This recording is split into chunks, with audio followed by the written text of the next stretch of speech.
gentlemen, the show's about to begin. Tonight we have Vladrek on the YenYorkCity podcast tonight. So stay tuned.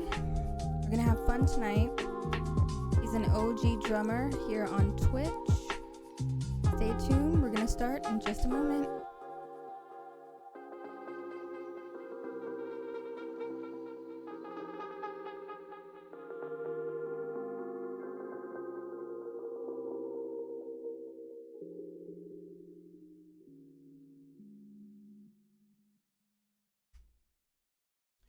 What's up, everyone? How's everyone doing tonight? And I'm with my co-host, of course, always the funny, the charming, the hilarious Luna Satori. Me? Funny? Sometimes. I try too hard and people laugh just because they feel bad. So how was your day? Today was Monday. Today's busy as usual. Work, good stuff, all the things.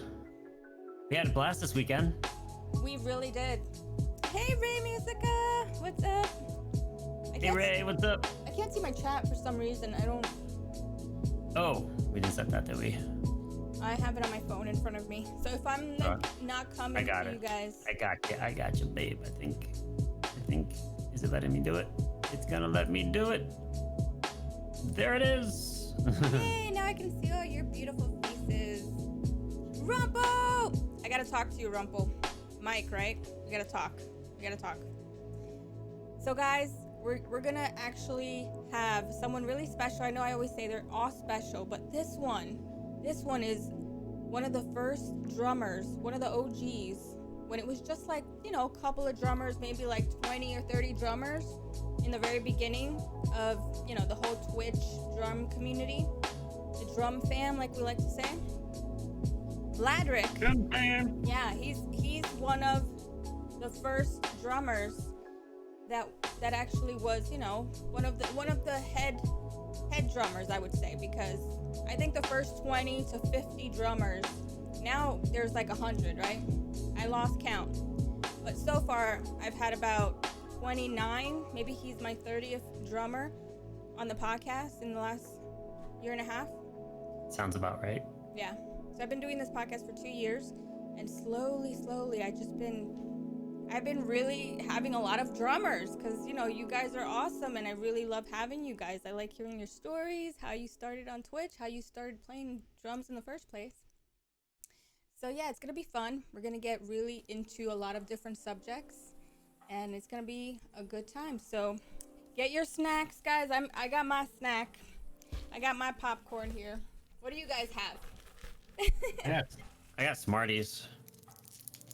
Oh yeah, your mom sent me a bunch of Easter candy.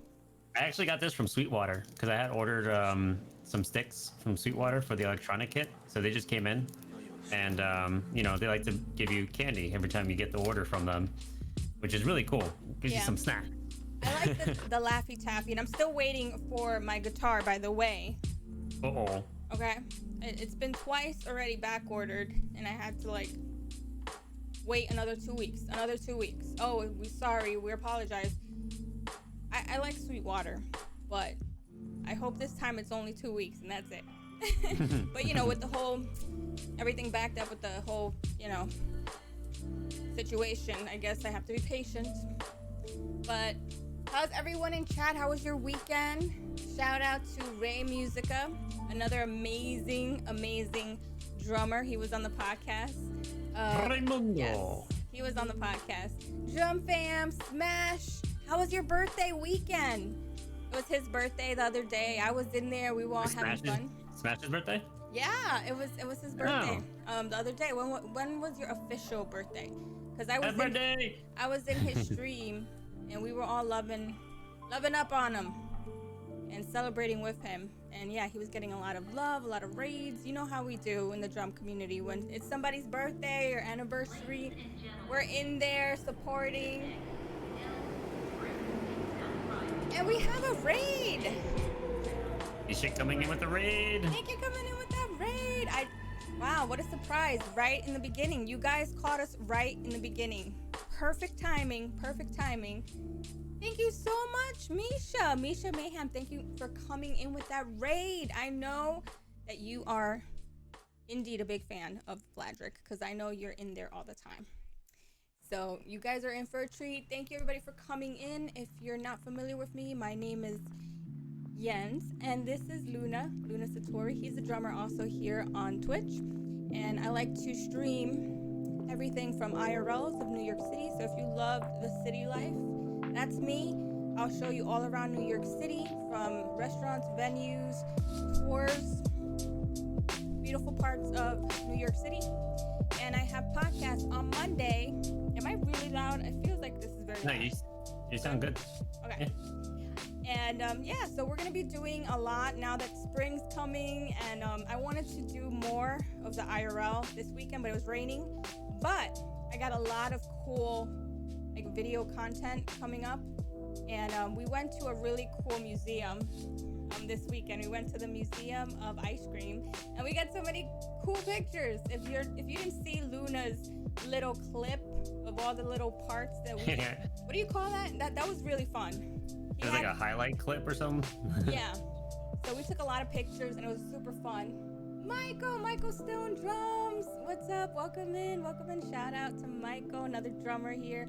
He's gonna be on the podcast next month, so that's gonna be awesome. May is gonna be a big month for us in the drum community, because you guys know Mr. Greggles, he's gonna come and represent and give us his time and space. It's gonna be amazing. And Deb with drums, well, that's a different I shouldn't have done that. That was kind of embarrassing. I took out the dabs. I know you're a different type of dabs though. And thank you so much for coming in. What's up? How was your weekend? Yeah, so everybody, we're gonna have fun. We're gonna talk to him. He went to TwitchCon. We went to TwitchCon the last time there was a TwitchCon. Here's my cup, because you know we're coffee lovers. Vladrek is a big coffee lover. I got my badge over there somewhere.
guy in the crowd that like claps for like the performance. It's like everyone's quiet. It's just the one dude like, yeah.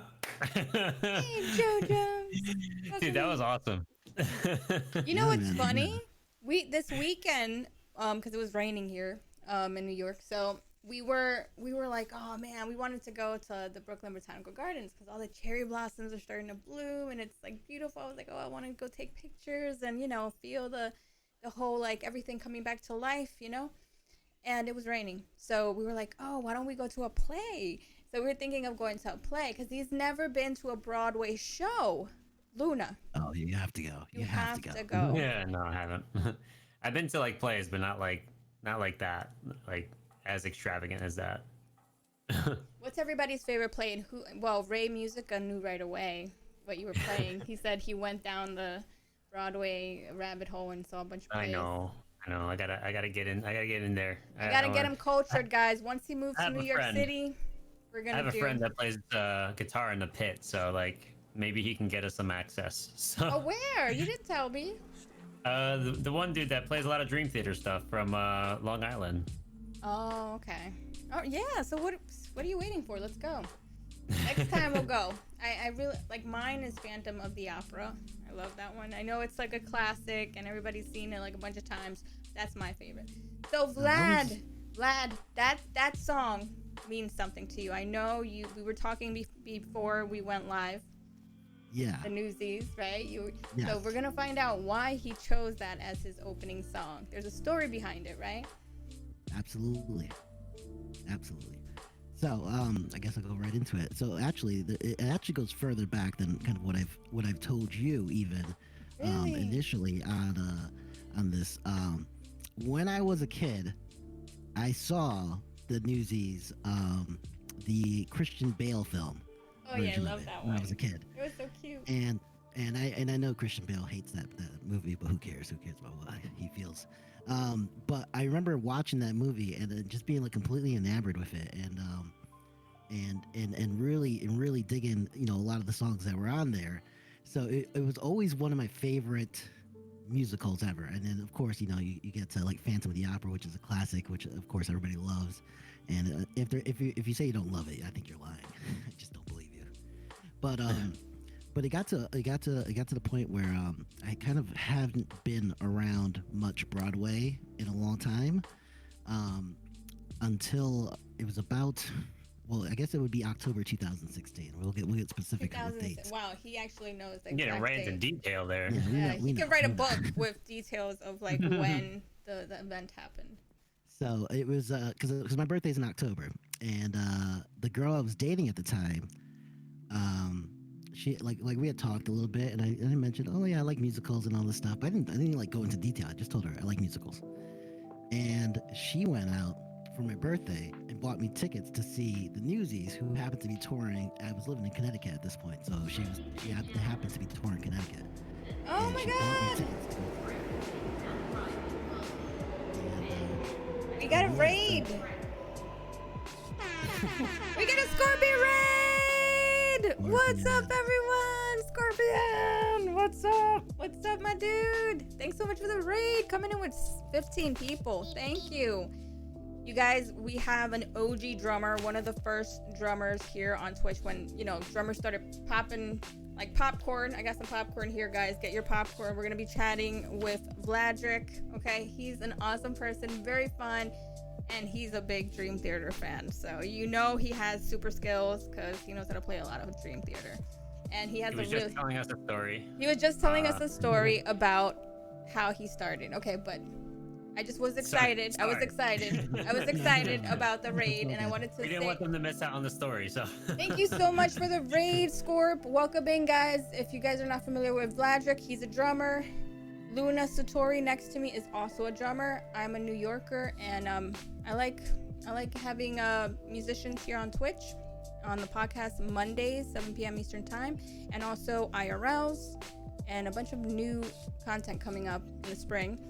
So yeah, so he just opened up with a song from the musical Newsies, and he was diving into the story behind it, how it all started with that song and why it's connected to his Twitch, the beginnings of his Twitch career or streaming. So okay, let's go back. Let's go back to the newsy story. Carry on. Yeah. Okay, so yeah, so it started right around there where you know my ex at the time had gotten me tickets to go see the musical Newsies because they were touring through, and it was like one of their last stops too. And she didn't even know that like Newsies was like my favorite like Broadway play at the time, and it was really cute. It was kind of a shame because we were like on the outs at that point. It was very much heading towards the end, but like that was a cool thing. And then we went to see the play, and it was just amazing. If you've never seen the Newsies, the Broadway show, like you should watch it. It's I mean you can get it. I think it's on Disney Plus or whatever. You know, you can find it, and it's a spectacular show. But the funny part is like right afterwards, we watch the Newsies, and we go out to like lunch, and then we go back to her place, and then it's like right then and there, it's like, hey, by the way, this isn't working out. We're breaking up. So it's Oh like, no. it was like a really great day, coupled with like a crappy ending to the day. But it became weird because at that point it started feeling like that, you know, I was playing drums, or not necessarily playing drums, but I was really enamored with the musical The Newsies, and I couldn't really appreciate the music because all it did was remind me of my ex. So I had to find a way. I had to find a way to make it, you know, a little bit better for me as far as that. And actually, now that I think about it, I got the dates wrong a little bit. It's 2015, 2015. So little.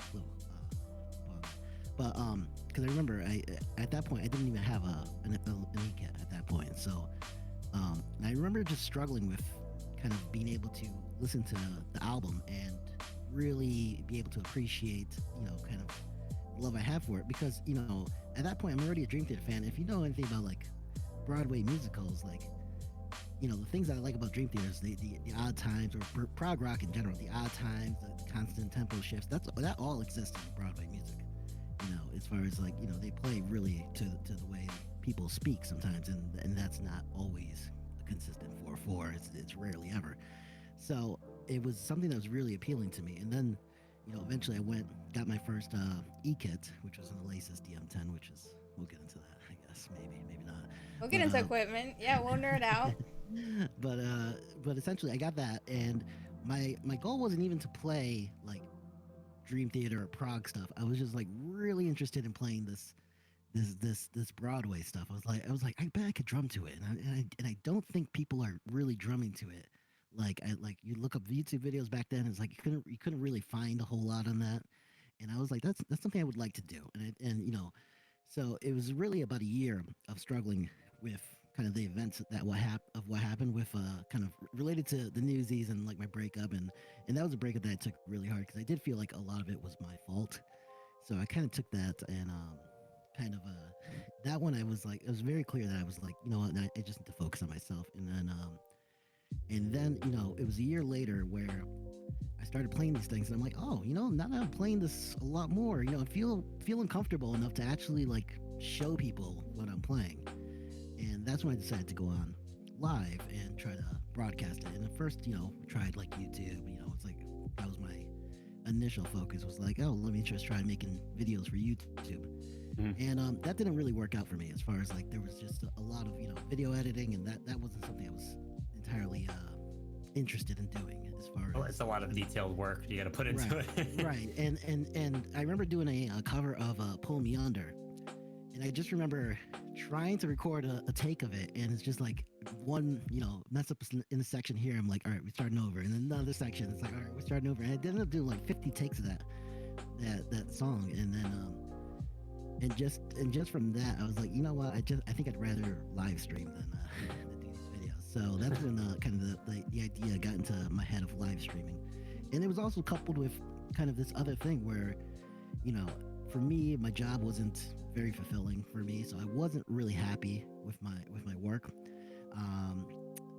And then it was also like I was playing a lot of video games, and it was like getting to the point where you have that moment where you're like, well, what am I doing? Like if I'm playing video games, is it really fulfilling to me? Like I was playing a lot of the same things over and over again, so it's like it's not like even you're getting like a new experience when you're playing these video games. So it's like I gotta find some purpose in all of this, and try to get it to at least where it means something for me. So then I was like, all right, let's try let's try streaming video games on YouTube, on Twitch. And we started that, and that was going okay. But then, people, commented to me like, "Oh, you got that drum set in the background." I'm like, "Yeah, I'm working on some things," and I was like, You should try it."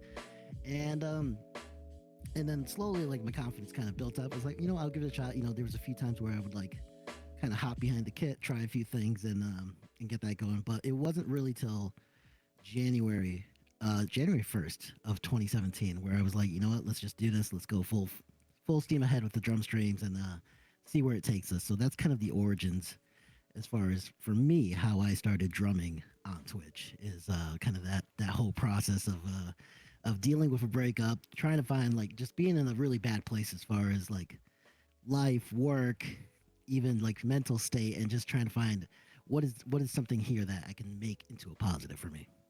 Right. I think that's great that you took something that was it affected you in a negative way, but you made it into a positive. So in a way, like I said, like it's almost like it was just meant to be. Like even though there were so many things that kind of felt like it was meant to be before, and then something happened, and then the next thing happened, and the next. So it was all kind of like waves of where it led you to now, right? Oh, absolutely, absolutely. I think, and I think about all those things as far as like, even the way that breakup occurred was very different than kind of other breakups I had, and had I not gone through that kind of breakup, I don't think that I would have joined Twitch or have pursued drumming in the way that I did. I might have gone, if me and her were still together, I know for a fact that I probably would not be drumming on Twitch. I probably wouldn't have purchased another, e kit and tried to kind of, pursue drumming again at that point. Yeah, that's something, right? How it all just led you here. So you said You you thought about like, started. have you thought of like streaming on YouTube too, or no, just streaming on Twitch? No, no, no. Initially, it was YouTube. Oh, I think the mentality for me was, YouTube had a streaming service, but it was also, I knew like obviously I was familiar with Twitch. Like if you look at my name, it's like registered back in the old Justin TV days. Wow. You know, Yeah. Yeah. so it's like it's I've been on here for a while, but for me it was always the video game place. It wasn't so much the music place, and I was like, oh, but there's lots of music and engagement on YouTube. It seems like that would be a better place to do this as far as having an audience and all that stuff. And then when it came down to it, it wasn't a good fit there. For me, it's I kept trying YouTube, I kept trying Twitch, and then with Twitch, I noticed what I was doing is primarily doing the music stuff on YouTube and the gaming stuff on Twitch. And what I started noticing is, nobody's really coming by on the YouTube stuff. People were coming by, discovering you on Twitch, and it seemed to be kind of growing in popularity. So I'm like, let's make the transition over to Twitch and see what that is. And at that point, you know, I was kind of like, you kind of see this with a lot of new streamers. They're kind of stuck in their own world. They think that they're doing something completely original, not realizing that I'm here thinking I'm like, oh, I'm like the only drummer on Twitch, and it's like, no, there's like 15, 20 other guys also doing it. And So do you you just have remember? Do you remember the first 5 drummers that you saw play on Twitch? so yes, so oh man, I'm gonna butcher this kid's name. There's a kid. He still streams to this day. I forget it. I'm spacing on his name, but he was the first drummer I saw. He was a young kid, also a Dream Theater fan, ironically. So Oh, it was really cool. instant But he was bestie. SS Bain. SS Bain. That's his name. And he still streams like uh what is that game? Smash Brothers. He still streams like Smash Brothers and other things like that. But he had like an acoustic setup.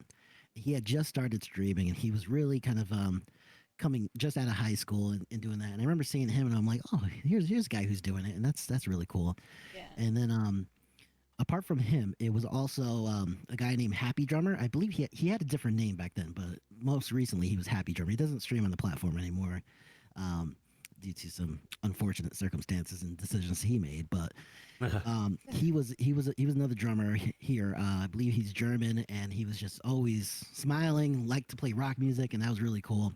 Um, and then Kai Tunes was another one. He doesn't stream here anymore, but he's still around. I actually talked to him earlier this week because little did I know when I was watching him stream that he lived about 20 minutes away from me. So we've met up and we've hung out, and he's been a really cool guy. But I always badger him that he has to get back on here and drum again. And it's like I tell him, it's like, dude, just take. He lives in Brooklyn now, so I'm like, dude, just take a train over, dude. You can play on this kid, it's fine. So, Aw. so Kai Tunes is another one, and then obviously from there, it's also guys like 8-bit drummer was another first person I saw. Floop, yeah, was another guy that I saw early on.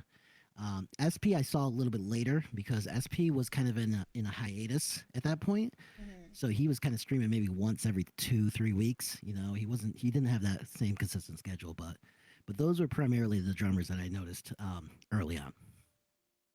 Nice. I remember when I first started drumming on Twitch, like there wasn't that many music streamers, and I wasn't focusing on drumming a lot on Twitch. Like I did the whole like cross stream type of thing where I'm like streaming on multiple platforms and just trying to get some sort of established like viewership. And then I noticed that Twitch wasn't really gaining anything because because it's a whole different animal. So like having to if I knew what I knew now, if I knew then, I would probably have taken this a whole different like just a whole different way. Like Oh yeah, absolutely. I'm the same way. It's like especially early on, the kind of the decisions you make as far as like thinking that you're in this really small, tiny bubble of people where I think for me, my problem initially was kind of thinking a little too selfishly about what I was doing here, as Mm. opposed to now we have kind of the drum the drum fam and all that the Twitch drummers Discord and all that stuff. So it helps people realize, hey, there's a big community out here, and we're pretty friendly and all that stuff. But when I joined in, it was still kind of that old mentality as far as like, at least for me, of you kind of pit yourself against other people. You're kind of looking at that guy and you're trying to pick apart his flaws. You're like, oh, what do I do better than him? What does he do better than me? Oh yeah, yeah. And it was very much that mentality. And thankfully we tried to get rid of that. I mean, I think it very much exists in this platform, and just in music in general. But I would say the one who kind of really got this whole kind of attitude and movement going was Floop, because he was a guy who everybody was looking up to because he was partnered and he actually talked to us, he engaged with us, he cared about the other drummers. And we had other partner drummers and a lot of them who aren't on the platform anymore. But as young as I was gonna say younger drummers, but as like newer drummers coming into the stream, you kind of looked up to them, you kind of wanted their attention. It's like, hey, recognize me, look at me, and come check out my Mhm. stuff. It's like I want you to like my stuff, but it's also, I think, in a sense, it's a little bit of a very selfish mentality at times where you're just like, no, I want you to look at my stuff, like recognize what I'm doing, kind of deal, Like a instead of battle just of being attention. yeah, yeah. I think that's I think we'd be foolish to say it doesn't happen today, but back then it certainly was my mentality too. And it wasn't until that the community itself, like the viewers who were kind of supporting every drummer, were just like showing all their love. And at first you're thinking you're competing to get these viewers attentions, but you like after a certain point you realize, oh no, they're gonna stop by and say hello Mhm. regardless. They care about the drums, they care about the music. So for us, it stopped being so much of a competition, and especially with Floop, because Floop is very, very generous with his kind of attention and time at times, especially back then. Now he's kind of on a hiatus, which he's things are going well for him, so I'm very happy about that. But I think without that kind of drive and personality behind it, I don't think we would have developed into the stage where we're at now, where we kind of all get along. We all have like the drum fam thing, and Drum we fam. support each Drum other. fam! Look at all the drummers here supporting you, Vlad. Can you believe that? I know. They're all incredible drummers too, and it's Yes, always they all I always are. feel a little terrible too, because as a new drummer, I know how important it is to kind of like get that initial engagement, and you kind of want that attention from people, and it's like just don't, like, I'm small, but don't forget about me. And it's like Oh, there's been yeah. so many drummers who have joined in, and I guess because they see that I'm a mod on the Discord, they think that like it's like that is my creation or something like that, or that they really need to vie for my attention. So it puts me in this weird predicament where it's like, I was kind of away from Twitch for a while, even this year. And for me, I can remember, there's times where you want to get somebody's attention, and maybe they don't give you that attention right away, and you're like, oh, what's wrong with this guy? Like, he's got a bug up his ass or something like that. It's like, it's too good to say hello. So I always feel bad about that, and I always try to go out my way to try and say hello to people. But there's only so much you can do in a day, as far as that. So especially with like work and all that stuff. I see you. Look Scorpion. at me, Van. Look at me. Look I see you, Scorp. I see you, boo. But there's only so much you can do at once, so Wait, Tell what me movie you was that love from? me. Look at me. What movie is that? Is that from the Batman movie or something? yeah. Name that movie. Yeah, but you're right. You're right. I the funny thing is, like, when we're on different platforms, you do see that. You see like competition. You see people like, fighting for like the whole viewership thing, and meh, But here it's not like that. It's like it felt like everyone's a community, and community is very important to me because that's how you grow together, and that's really the key to actually being a community is to support each other. We can't all be in each other's stream all the time, but sometimes even a lurk counts, or even a hello. I'll catch you later, I gotta run, but I just wanted to say hello, and see what's up and say hi, and that's it. Like, that means more to me than anything.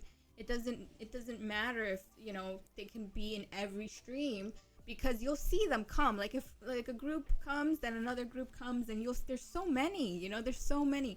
And for me, yeah, it's like I'm always trying to hop around and say hello to everyone and give a lot of attention to whoever's on the podcast too. For the first 2 weeks, 3 weeks, you want to hype them up even more, because you want to give everyone, their proper attention, but still go to people that you've supported from the very beginning, So it's important to balance that time too, and show your love and show face, and I'm still here for you, no matter what.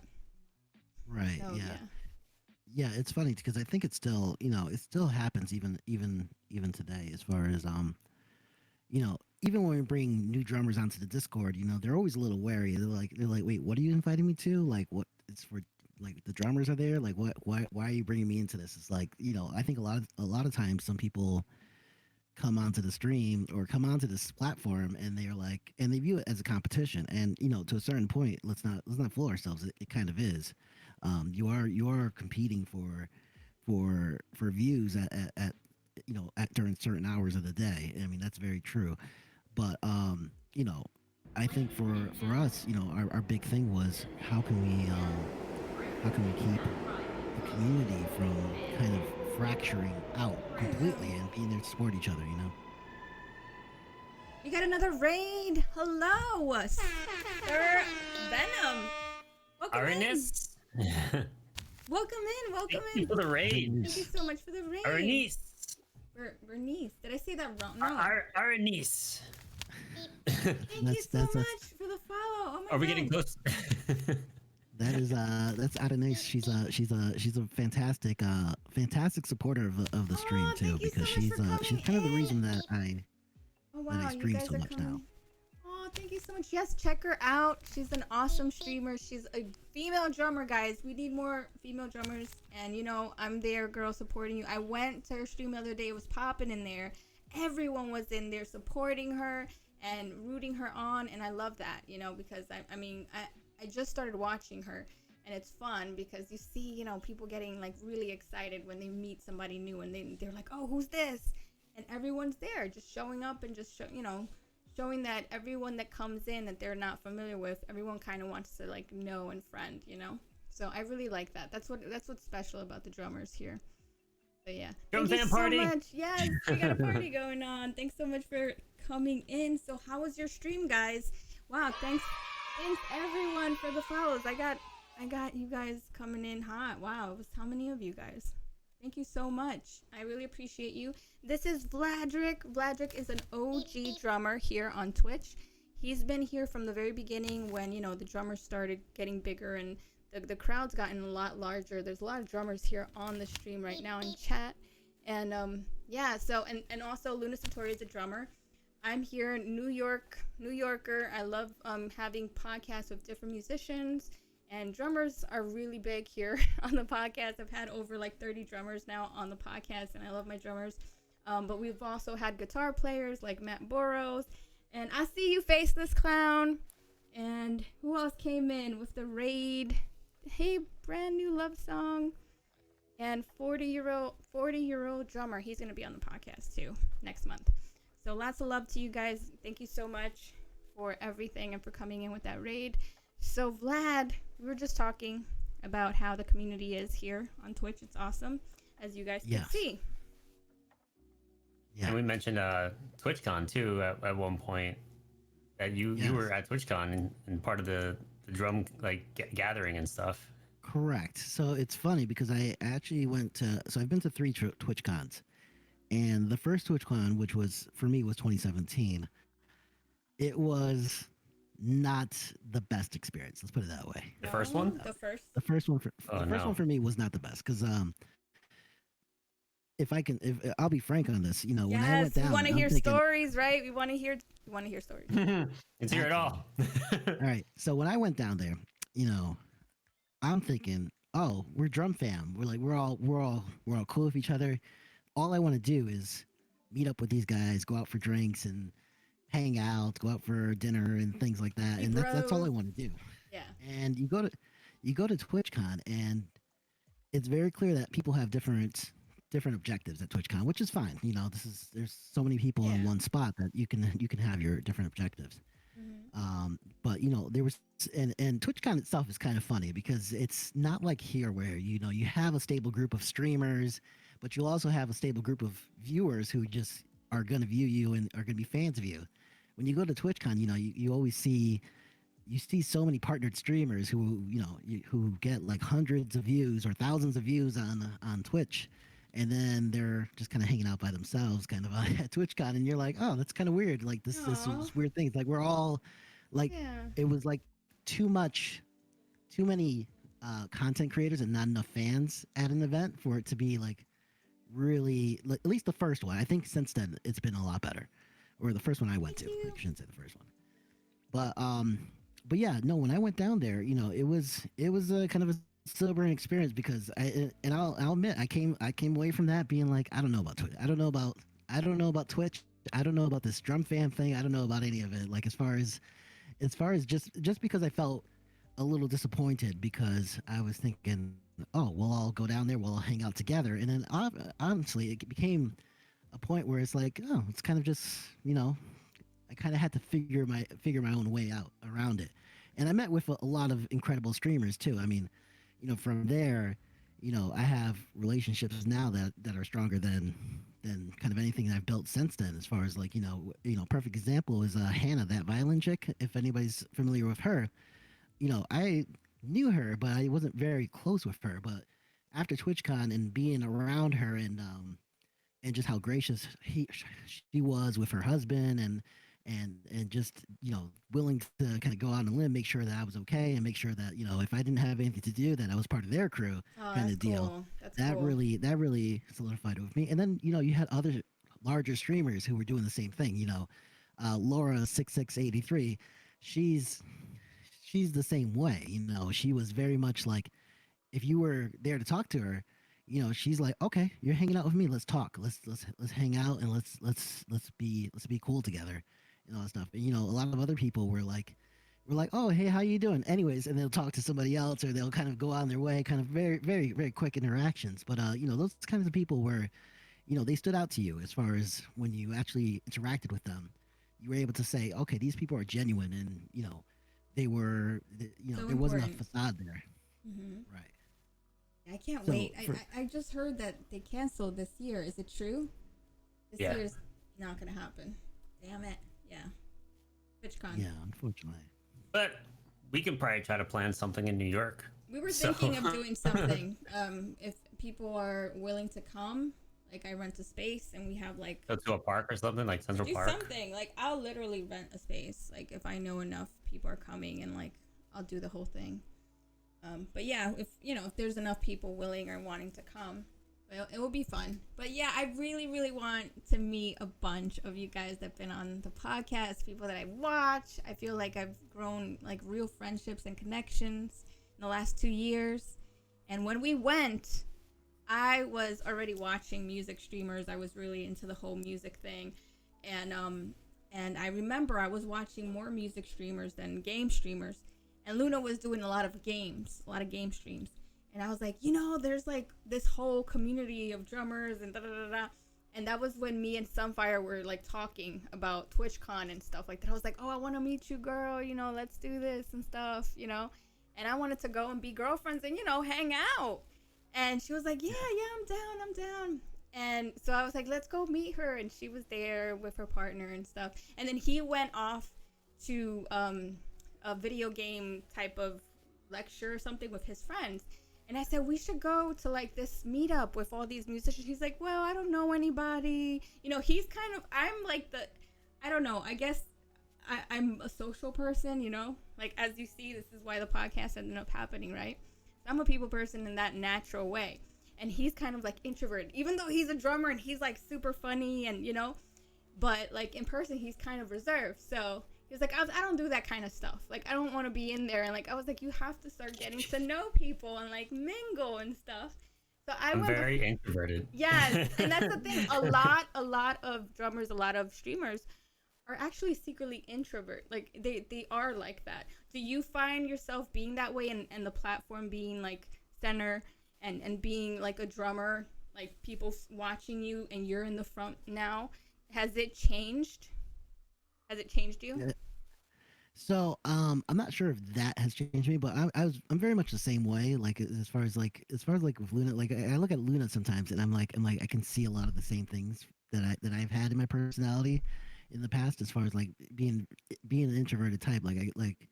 There's certain people that and that I feel like that word gets thrown out all the time, as far as like, oh, I'm an Yeah. introvert and stuff, and you're like you're not really. It's like you're really outgoing. It's like for me it was, you grow up your entire life kind of being said, people immediately being like, oh, you're shy, you're shy. It's like, no, I'm just kind of like trying to gauge you. I'm reserved. Yeah, For, really for trying a to. very small amount of people that get to know me. No, I am too. I don't open up just to anyone. Like I have to feel the vibe and I have to feel comfortable. But like I get that instinctual kind of thing with people, like everyone that I've invited is because I truly like them and I feel like we would be friends in real life. So Right. yeah, so do you feel like now that you're in the center, do you feel more comfortable? And like, do you actually? Well, I always feel comfortable, but I think so. So I'll tell you a very I guess it's a funny story now. It's not. It wasn't so funny when it happened, but I was on a talent show here on Twitch, Mm-hmm. right? And I'm playing along, and it's going as I wanted it to. And I finished the song, and I feel like I played it really good. And I'm like, all right, good. Yeah, yeah, and all this stuff. And then the judges get on and they're like, you look like you were bored. You look like you weren't having fun. You look like this. You look like that. It's like all these critiques about kind of the way I was looking. And then I think one of them was like, oh, were there like, you were playing some music, but were there drums on that track? I'm like, yeah, there were drums on the track. Like it's an album. And it wasn't the drumless version. And they're like, "Oh, so you were cheating?" I'm like, "Okay, I guess I was cheating." So, but I kind of didn't understand what they were going for as far as that competition. But the funny part is like a month later, here comes another drummer playing another track with lots of drums on it, and he wins the competition. And they were just like, "Oh, it's so Oh fantastic!" man. No, What? no accusations of cheating there. I'm like, "Oh, that's kind of Mm. weird." Yeah. So and I'll be honest, that like you take it well in the moment, but like that affects you for a bit. You're just like, man, that really sucked. Like that they wanted to call out that part of my personality, and then that forced me to kind of change some things up. From there, I stopped doing like the front on camera. I was still like doing the side on cameras. I'm like, I don't want people to see my face as far as like whether I'm enjoying the song or not. Like, cause I always kind of describe myself as kind of like cool under pressure kind of deal. Like if things are like Under complicated, pressure. I'm not like really animated about things. I'm just like, processing. I'm like, all right, kind of like a machine. Let's just try to analyze this and get it and do it. And obviously that kind of charisma factor is really important to drumming as far as like when in a live setting. But here it's very difficult because you're not getting that feedback kind of the same Mhm. way. You're getting like emote spams in chat, and that's supposed to kind of replicate the energy that you would get from a crowd, and it's not really the same thing, Right. as Yeah. far as like really being able to feel the energy. And then plus, in my situation, it's like there are times where I just want to scream and like when I'm playing, but I got neighbors and things like that, so I can't really do that. So that's from my perspective. It's like I am much more comfortable behind the kit, of course. Like as far as like just my daily, just playing and just being able to show emotion. I can certainly do that now. A few years ago, it was really hard for me to kind of break that from within me. As far as like Yeah. just always kind of like, well, I don't want to put myself too far out there and kind of like almost look like a fool in a sense. But I think that that's also come with my kind of transformation as like a person in general. Like, it used to be that way with like going out partying at night, whenever we went to a club, it was always, hey, I'm really kind of worried about what other people were thinking about me. Now, it's gotten to the point where it's like, hey, listen, if it's karaoke, like I'm the first one on the stage, let's go. I don't care if I Oh, look like a fool, let's really? just have fun. And that's slowly transferring over to kind of drumming too. Okay. Nice. So yeah, now I have to ask you, when did you start drumming? Like how old were you? But first, Yeah. Vlad, if you could do a reset on your cam, it looks a little blurry. Oh, yeah, let me do that. Got a little pixel Vlad going on there. Yeah, Maybe it's the actual Discord video. let's find Yeah, out. it's actual Discord video. Oh, I want to reset your video on Discord. let me do that. There you go. Better. Nice and clear. Perfect. Now we see you Perfect. clear. Never mind. It came back. All right, you no. fixed it. Oh no. Oh, but what So- was the question again? I forgot. Oh, when did you start? When did you pick up the? When did I start? Yeah. When did you pick up? So I started right around the year 2000. Let's see if I can fix this while I talk about it. Mhm. But I started right around the year 2000 when I was like, I guess I was like 15 or so, something like that. And I started off in church, so playing drums in church. That was primarily how I began playing drums. That's nice. And it wasn't first at drums. Before that I was playing timbales, I was playing conga, bongos, Hey, let's things go. like that. That's cool. So that's how I started. And I think I had like maybe 2 lessons to start off with. It was just a guy, and it's funny too because I often think about those things, and I always try to be fairly fair, and it's weird that it bothers me to this day, but it bothers me that we were supposed to do these drum lessons, and it was supposed to be like 3 of us doing drum lessons, and they said, okay, I'll go first, and he was teaching me how to play drums, and then I'm like, oh, okay, it should be time for somebody else to go, and then they just never wanted to teach them how to play drums. They just wanted to teach me, and I always felt super bad about that because I'm like, oh, what if the other guy had played drums that night? Maybe he becomes a drummer and maybe he does something with drums in his life. So that always bothered me. Oh, I shouldn't, because I mean, with time, everything goes to where it's supposed to be. Just like the whole story with the Newsies. How you started with a date, and then it escalated to you being a Twitch streamer. So, you know, the Yeah, I universe guess. got your back. The universe got your back. So maybe they started, you know, with some other teacher and ended up being a saxophone player. Who knows? Yeah. Who knows? Yeah, who knows? But yeah, it was so I started back then. Before that I was playing, like I said, I was playing some other instruments in church. I was also playing trumpet in high school, or not high school at that point. So it'd be middle school. Um I was playing trumpet and I was terrible.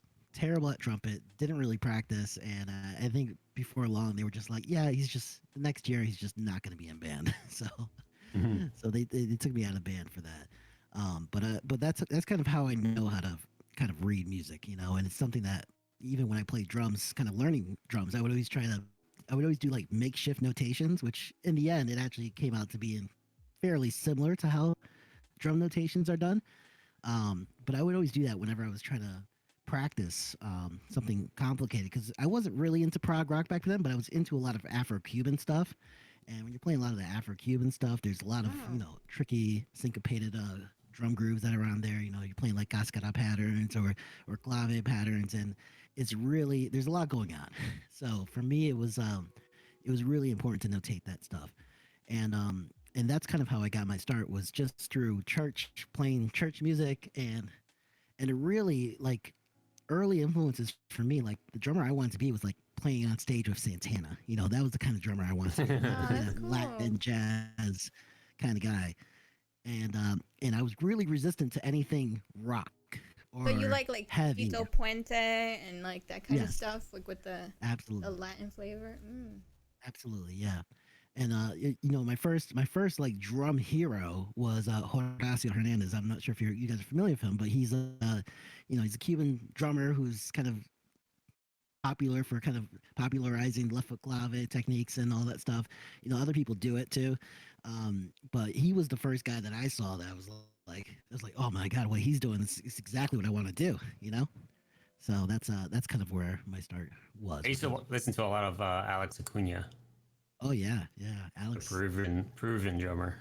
Yeah, he's it was funny because it was such a for me it was such a it was like a journey to try to find somebody who was gonna be that person I looked up to as far as like on drums. Because and I had very strict criteria. I'm like, okay, can I find a guy who plays the music that I play, also is sponsored by or endorsed by Pearl, because I was a huge Pearl fanboy. This is like when your fanboyism just kind of runs wild.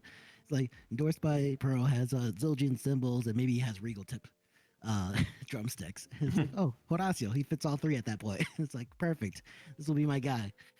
And but yeah, it was very much of you know, I kind of regret, not regret, but like I wish it went different for me as a young kid. Like I wish I was introduced to more of the, you know, the kind of legends behind the kit, and kind of more traditional training as far as learning the drums back then. Because you know, obviously, you know, everybody loves the self-taught moniker for drumming. Is like, oh, you know, I'm a self-taught drummer and all that stuff. Everybody loves that, loves to say that. But at the end of the day, it's like, if you had the choice to take lessons or be self-taught, I think you'd rather take lessons. You know, as far as just being able to improve at a much more rapid rate and actually get correct um, correct criticism of your playing and being able to make those corrections. I think it's a little overblown when people like to, you know, there's a little bit of that patting themselves on the back as far as like being self-taught, you know, kind of deal. And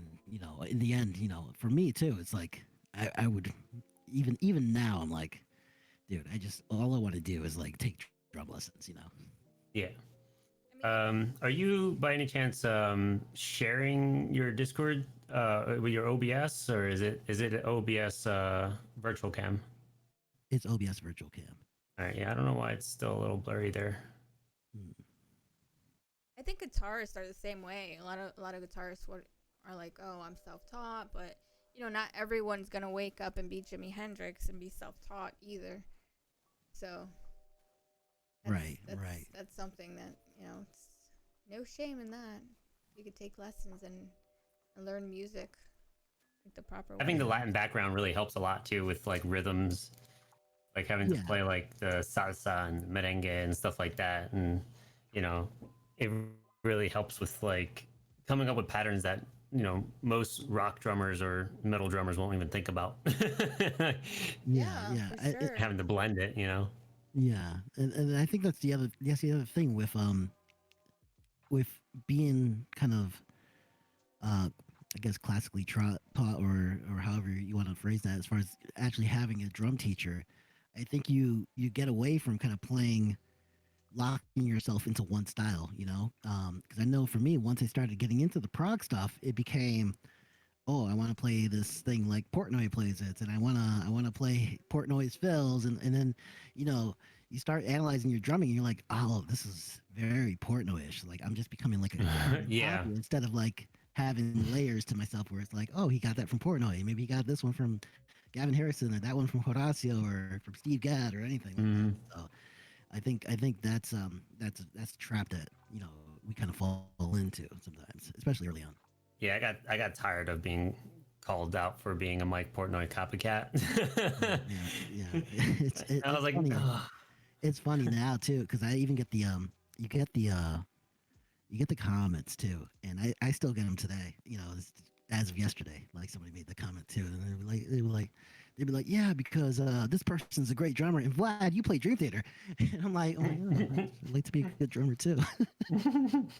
And you play Dream Theater. You play Dream Theater. It's like, oh yeah, I try. It's like the skill check for some drummers. Like, can you play Dream Theater? But not everyone's a Dream Theater fanatic, right? But Right. we've had a lot of Dream Theater fanatics on the podcast, so it's I made it a rule that I'm gonna stop playing Dream Theater and just start playing Latin music. Just start playing fusion. I'm coming for you, Ray. Oh my God, Ray! I got a story to tell you about that song that you played. It's gone like viral from like you to like all these friends, and then I sent it to like Max to Luda, and then somebody saw his stream that was looking for a drummer and said that song was a song that was like, holy shit, you're like a great drummer and stuff like that.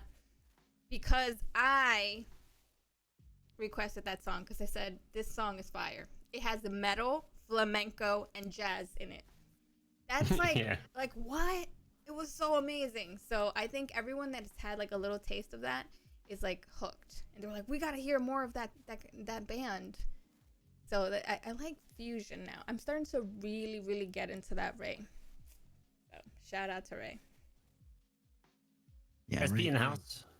Ray's SB, awesome. what's up? Ray's killing it as far as on Twitch, as far as like his engagement and everything like that. Like it's kind of everything. Like if you were gonna write a book on how to build a community organically, you'd probably want to follow Ray's trajectory as far as like how he's gone about it, and really interacted with like so many communities, and it's funny because we've all been on Twitch for so long, and then you find somebody new, and Ray's like, oh yeah, I met him like last week and all this stuff, and Yeah. this stuff. It's like, how are you finding everybody? Like, how do you have time? Yeah, he's in a lot of people's streams. That's like Chris, like Darkman. Like he's on everyone's like stream supporting, and then like we wonder like how does he have the time to go and watch every single person, like every drummer that he came across. Right. Shout out to exactly. Chris. He's a dad now. He just had a baby with his wife like last week, the end of last week. So Yeah, I saw that news. That's I crazy. know, it's Good. amazing. I couldn't wait until he like said, "Okay, I'm a dad now." Like, and there's been a few of them. I'm telling you, quarantine babies. They're like, it's a thing. Yeah, my sister just had a kid. We had another female drummer. Oh, nice. Uncle Vlad. Uncle who's Zach, I trying remember. to, Yeah, I saw it on you tweeted about it, and I said Yeah. congratulations. Yeah, I remember that. yeah. Wow, that was A lot your of quarantine sister. babies. That's for sure. It's true. Yeah, for sure. And speaking of supporting Vlad, you're also a major supporter here on the drumming community and drum fam. You've been collecting shirts as of late. Look at that. Yeah. I got this nice one of Luna's toy. The funny thing is, all the shirts that I've ordered, the only ones that I haven't received yet are my own. Oh wow! I'm like, and it's funny. I made my decision based solely on when I thought how fast I thought the company would turn around and get the shirts to me, and it's been like 4 weeks. It's terrible. Jeez. Yeah, but So, how many other it's always shirts fun did you to pick have up? merch. So how many shirts? Yeah. As far as like other streamers, I'm probably at. I mean, I have SP, I have you, I have Sunfire, um, I have Seth, I have who else do I have? Darkman, of course. I'm forgetting some people here, but yeah, I got a lot of people's shirts, and to everybody, I'm just gonna say, I was one that kind of put off merch for a long time, but sell some merch, man. I need more shirts. I need a lot more shirts. Yen has So merch. yeah, she does. I was looking at some of her stuff, and I was like, I need to buy some, and then bills I started would hitting be me in the face. so honored and happy to see someone wear my merch. That would be so cool. Yeah, it's kind of a surreal thing because I did a giveaway, and it's funny because I did a giveaway for one of my shirts, and they received my shirt before I even received it, even though I've ordered it before the store was even live. And but it's kind of an odd thing to see like your merch on stream. It's like, oh, somebody's wearing something that I like Yeah. designed. It's great. It's kind of surreal. Luna's designed all my merch actually. Like all Yeah. my emotes. He's done all my emotes. All this stuff that you see going on here. It's all possible because he made it possible. You know. Speaking of emotes, this is Vlad's emote. Yeah, we always make a We created. complimentary emote for everyone. You can use it on your Discord or as like bit emotes. So yeah, we Yeah. made a special one of Vlad hype emote.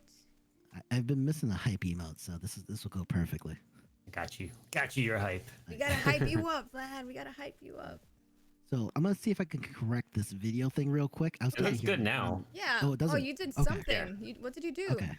I don't know. I minimize some windows, I guess. Oh, that's what. Yeah, that would do it. If you I have don't like a know. lot of stuff open. Yeah. Yeah, I didn't have too much. It's just like my mixer and you guys, and I'm not sure. But if it happens again, I have an idea of how to fix it. Well, it looks beautiful now. Now, don't touch Perfect. anything. It's good now. Not touching not touching So let's talk about your kit. Yeah, Yes. let's talk. Okay. So you're on an E kit. You have an acoustic as well. I do not have an acoustic. Okay. So the acoustics, so that was another thing is like for me, we kind of talk about when I started. I started in the year 2000, but after kind of through high school is when I was like able to play and like growing up. So like my family was super religious. Like my dad was a minister. So Wow. for me, like when people were like, "Oh, I go to church a lot," I go like once, I go every week. I'm like, dude, I was going twice on Sundays, Tuesdays, Thursdays, Fridays, Saturdays, every week from like the time I was like 2 to the time I was like 18. It was a lot. So, but Oh, that's but nice. really, those were my only times to actually practice was when I was at church. So, and then when it comes to kind of a Spanish speaking church or a Spanish Pentecostal church, because that's what we were, Pentecostal. Um, you get like maybe 3-4 songs to play, and that's it. And oftentimes that would be like my practice for the week was like these 3 to 4 songs, spread out through these days. And so it's kind of weird when I say, yeah, I started back then, but like really it was so inconsistent as far as my playing. Like I didn't have like even real practice time. Like I wasn't really dedicating myself to like learning rudiments or anything like that. So it really was a situation where I was just like really ineffective with my time. And then after high school, I just kind of stopped going to church, and really because I didn't have the drum set at my house, it's like I really stopped playing drums for like a good 6 years after that. Oh wow. Yeah. So do you feel like you were when you got back on the kit? Did it come to you right away, or No, was it like no. no, right? No. I know that's So true. there were certain things that like so I used to have old tapes, just because when I was playing, we still would record on like a tape. Like I remember, you seen the movie Home Alone 2? Yeah. You remember that little Walkman he had that he Yeah, kept yeah. With recording the thing? I voice. had one of those, and that's how I would I record had my one drums. of those too. Yeah, oh my god. Yeah, yeah, yeah. We'd mic up the drums, and I just put it near the speaker that had the drums coming out of it, and that's how we'd mic it up, and it sounded awful. I remember because I was in one of your streams and I found it so endearing and sweet and cool that you like showed old videos of you in, church and playing. And you're like, this is me, this is me, this is my roots, this is like how I started. And it was so cute. It was so sweet to see you because I see how excited you get because it brought you back to that moment when you started falling in love with playing, right? Yeah, and the problem with playing for me too was it was a situation where it just wasn't really embraced by the people around me all that much. Like my father wasn't the I mean, like I played at his church and he was very happy about that. He definitely wanted to do that. But like anytime, like when I got my first job, the first thing I wanted to do was buy like a pearl drum kit. And I told my dad about it, and he's like, "Oh, you should save your money for better things and all that stuff. You shouldn't waste it on the drums." So I was like a little discouraged. That being said, this pearl double bass pedal is the same double bass pedal that I had since I was started drumming. So this is carried on with me the whole time. So it's squeaky, but it's the same one, and I love it. So until I get a new one, and then I'll shun this one, lock it away. So what are you running? As far as my kit, so we did a little Frankenstein with this kit as far as the way we bought it. So we bought each piece separately. So the closest thing you could say this is to is like a TD30K is what we have here. We used to have an Elasis DM10. For everybody who out there who has an Elasis drum kit, I'm sorry. It's unfortunate. They're not built well. That was the other struggle when I was streaming initially. I was playing on this Elasis kit, and the Elasis kit, apart from the sounds not sounding all that great, we tried to correct that with like Superior Drummer and things like that, but the durability of the kit was just terrible. We'd come in and one of the toms wouldn't trigger right, or we have to jerry rig the toms to the point where you have to turn sensitivity all the way up, and it would only give you like the loudest hits, the loudest triggers, or the softest triggers. It was terrible. And I have enough experience with, kind of soldering and rework and all that stuff to be able to kind of fix it on my own and have enough, because my day job is I work as a process engineer for a microboard company. So I working on circuit boards is second nature to me. But for anybody, like I look at that situation, I'm like, for anybody else who's buying this kit, like I can't recommend it because it just needs so much work, as far as just to keep it going. And they're drums, you're supposed to hit them. I'm not the hardest hitter, and for me to go through the pads as quickly as I did, it's just absurd, So I couldn't support that. So after that, I went and said, all right, let's upgrade to a Roland and let's just kind of piece it together. So we bought kind of piece by piece this kit. And we initially did a stream goal about that, but I always feel a little bit weird about stream goals. So like, I think we raised like $120 before I was just like, I'm just gonna fork over whatever I need to and just. Well, how far were you from the goal though? Oh, the goal was like probably $3,000. And you quit? You stopped? I mean, I've seen people that. He felt bad. He was like, I like can't take any more though. money. Like me and Luna are like that. That's why I don't probably get a lot of things because I don't ask, or I feel like kind of like, I don't know. I just don't. But I actually admire people that actually do something and then they reach the goal, and I'm super happy and excited for them because I mean. It's hard, but if you really want something and the community loves you and they want to see you happy and they want to show their love in that way, why not, right? I mean, it's funny too because I remember we still had the Discord, or we had the Discord at that point, and I remember asking the other drummers, and I was just like, hey, like, what do you guys think about like a donation goal for like a new drum set, like because nobody was really doing that. And it's funny. One of the guys, I won't say who it was, but was like, oh, I don't think you should take advantage of your viewers that way and all that stuff. I'm like, well, it's for them. It's the only reason I'm asking for it is because my current situation keeps breaking. To which. It's not like you're using the money on anything that's not for the development of your entertainer. You're entertaining of your stuff. them. Yeah, like if you're buying beers and shit like that from the money that you're getting, then that's a different story. It's to improve the stream so they can watch you and it's a better experience. Right, which is funny because then that same person who told me, who was like very vehemently, was like, you shouldn't do it, you shouldn't do it, and then probably about a year and a half later, he's got another donation goal up for like a second kit that he wants to buy, and I'm like, there The it is. shade of it all. Yeah, it'd be Yeah, like it's that sometimes. like unless like the donator puts in a note saying, "Hey, you can use this for whatever you want," then sure. You know? Right, Yeah, right. but But I most, think most at people least for want to us, like give most of the things that we get, even like subscriptions and bits and stuff like that, it all goes back back. to our developments. So Yeah. Yeah, the funny thing is, like most of my donations now are just specifically like, hey, here's $3 for like another Hey, coffee. I'm Yoko. like, all right, yeah, I'll spend it on coffee. coffee's good. Yeah, It coffee. is. Well, you need coffee for fuel so you can be on the drums for hours. So how long is your streams then? How did you start like streaming like a few hours or an hour and then you started like streaming cuz you go for hours sometimes. Like I'll go out grocery shopping or something, do errands and come back and you're still live. And I'm like, "Ooh, wow. The stamina." Yeah, yeah. So, oh, just real quick because we were talking about gear, so I feel like Oh I do yeah, need yeah, to yeah, bring it yeah. up. Oh yeah, we didn't The finish. All right. reason, the reason I have the space window, some people call it a green screen, we'll call it a window. The reason we have that is because the first place that I was streaming was like this basement, and then behind me was just like a wall with like a fireplace and like a couple shelves, and I'm like, that looks terrible. So that's why we got the green screen behind us.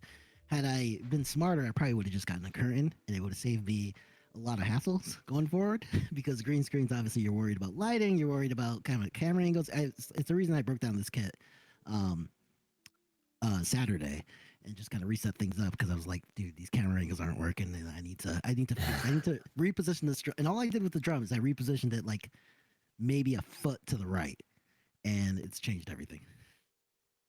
Green Yeah. screen's cool, dude. Yeah, no, I do I do like it. I do like it. Sometimes I wonder if I should omit it, and then I ask somebody, and they're like, "No, dude, it's cool, keep it."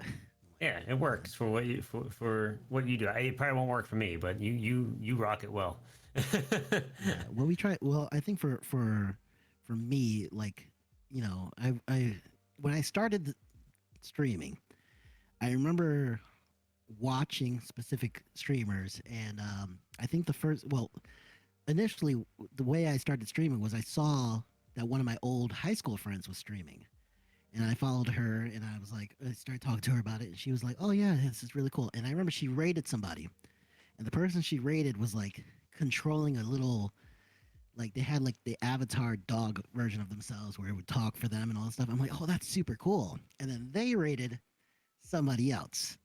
Now, this person has since been banned permanently from Twitch, but to deny that to deny that I was not influenced by this guy, it was 100% I was influenced by this guy, and this is a guy named Warwitch TV. I'm not sure if people are familiar with him, but he's banned from Twitch because he was soliciting a minor for something Oh terrible. wow. Now that's Anyways, yeah, but putting that aside, like I went to his stream and I was like, when he got his raid, it was like a full production. He had the video come up, and it was and he was like he had his chat like spamming emotes like as if they were like defending the channel like it was like some space battle, and I remember just sitting there and watching it and seeing the production of it, and I was like, dude, that's so cool. Like I would love to my thing to kind of be like that. So that's kind of why I went the green screen route, was because I was like, dude, if I can, because I'm not like, I'm very realistic about myself. Like I'm not going to be the best drummer on Twitch. I'm not going to have the best fills on Twitch. I'm like, so if there's something else, and then, personality wise, especially back then, I wasn't going to bring it as far as like being completely over the top. It's just not what I am. So for me, it was more, what can I do on the production side to kind of make it a little bit more interesting for you guys to see? So that's where the green screen came in, and that's why we do kind the of the clips. videos in the background. I like the clips. What clips do you have right now that you can show us that you trigger?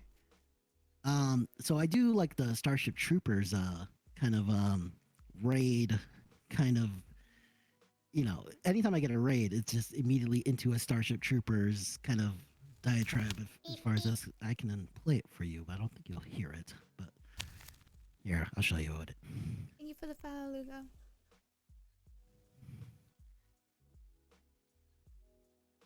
What up, Oh, Pip? and we cut it Welcome off because we were super smart. So let me show you.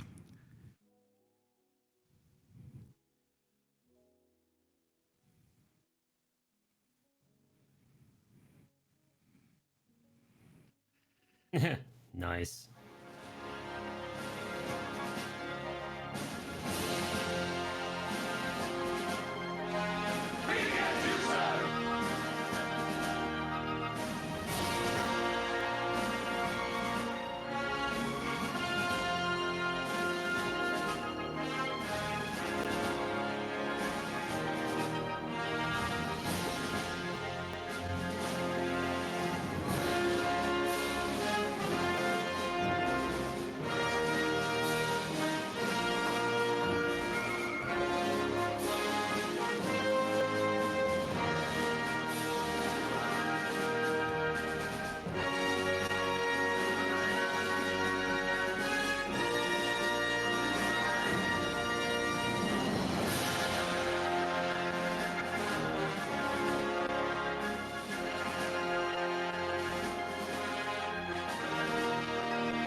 Wait, So can I hear that for Dream us, Theater about to come in there? Wow. that is there is Dream Theater coming in right Oh there. snap! Is that gonna be the next song? Are you gonna do a Dream Oh, you Theater should go for right us? into that, dude. You should Oh play no it. no no no You should no. do it. He's like, no, no, no. But he has to do a different one because we've had like at least 5 people do Dance of Eternity last year, and it's like we have to switch it up maybe. It's funny because I do like playing Dance of Eternity, but it's Yeah, not my it's not even my go-to, like my favorite Dream Theater song, you know, as far as like enjoying playing it. Like I'm a much bigger fan of like the ones that get like really epic, like Sacrifice Sons or like Oh yes. Yeah, I love those. So those maybe those that to me are one. more my style. Yeah, that and like Metropolis. Right. Right. Yeah, Count of Tuscany. Oh, that one's We're, a great we're one. diving into Dream Theater now. So when did you discover Dream Theater? So I discovered Dream Theater. This is a funny story because my bass player at the church was a big Dream Theater fan, so he was always constantly telling me, "Dude, we gotta play Your some Dream bass Theater." player? Yeah. What is it with bass player? Is my bass player too? Huge Dream Theater fan. But yeah, that's Yeah. what year was that you got into them? Oh, this is probably like 2002. It was probably when I finally relented and like was like, all right, let me get into this band. Let me listen. But it's funny too because everybody knows the Rush song YYZ, and it's held to a certain standard as far as like being a complicated instrumental. But for me, Yitzy Jam was always my YYZ. As far as like I always assumed everybody knew Yitzy Jam, everybody kind of held it on that standard that YYZ was, and of course it's not. But for me, it was. It was that kind of song. So for me early on, it was like listening to YYZ or Yitzy Jam and really being like confused as far as like what's happening in this song. Like it's all over the place. It's like I could never play this. It's like how can this guy even play it? You know, kind of just of that mentality. And it wasn't until I listened to Hell's Kitchen that I was That's a good finally one. like I finally had a song where I was like, oh, this is a song that I really enjoy. And you know, it was also a song that was it was Insects, which immediately kind of turned me on to it because a lot of and that was my frustration with my church music is I was playing a lot of things, but it was a whole in like 4. Everything was in 4, and it got to the point where I was just like kind of sick of it, you know? It's like I just didn't want to play things in 4, especially since I wasn't that good of a drummer back then. So you're trying to figure out things that flow better, and 6 just flows. It flows nicely, you know. Thank you, So for me, it was like I was more of like, can we play songs in 6? Can we play songs in 6? And you know, my other bandmates were like, no, we're gonna write this song. It's gonna be a 4. It's gonna be a 4. And I think that's Thank you, what Eric. pushed me to really embrace. All right, it's no longer gonna be let's play it in 4. Let's play it in 11/8. Let's do these shifting time signatures, and that's kind of where Dream Theater kind of fit that mold for me, fit that need for me, was being able to have that complexity to a song. and it wasn't even about the instrumentality of like the other singers or the other players as far as like how good John Petrucci was at the guitar solo or anything like that. For me, it was always about the shifting time signatures and like the tension that kind of built in the song. And I'm a big fan of like that building tension in songs. So for me, it was that aspect that really attracted me to their music. Yeah, the flow between the odd time signatures and how they kind of like went from one part to like piece to the next piece, and just how it just has the emotion as it drives through each of the songs, or as it drives through the song itself. That's what really caught my attention. Yeah, and it's funny because you get a little bit of let's say a little bit of hate. You get a lot of hate for being like a Dream Theater fan, but it's always funny because it's like it's almost like they get this perception that I'm asking them to be a Dream Theater fan with me, and I'm like, I've never asked anybody to be a Dream Theater fan. It's like I just like Dream Theater. It's like if you don't like it, that's fine. It's like I never. Could I tell you about my Lord and Savior Dream Theater? Exactly. So it was always funny, and part of this too is after high school, I got a job at Guitar Center too. Another person that played. Oh my god! Oh my god! How many? Another Guitar Center employee. You guys have all worked in Guitar Center at one point. All right, in chat. I worked at Guitar Center. How many of you guys in chat that are musicians have worked in Guitar Center or Sam Ash? I want to know. Screw Sam Ash. Guitar Center. Guitar Center all the way, dude. They were our rivals. I still have so many friends that are from Guitar Center as far as like that I keep in touch with.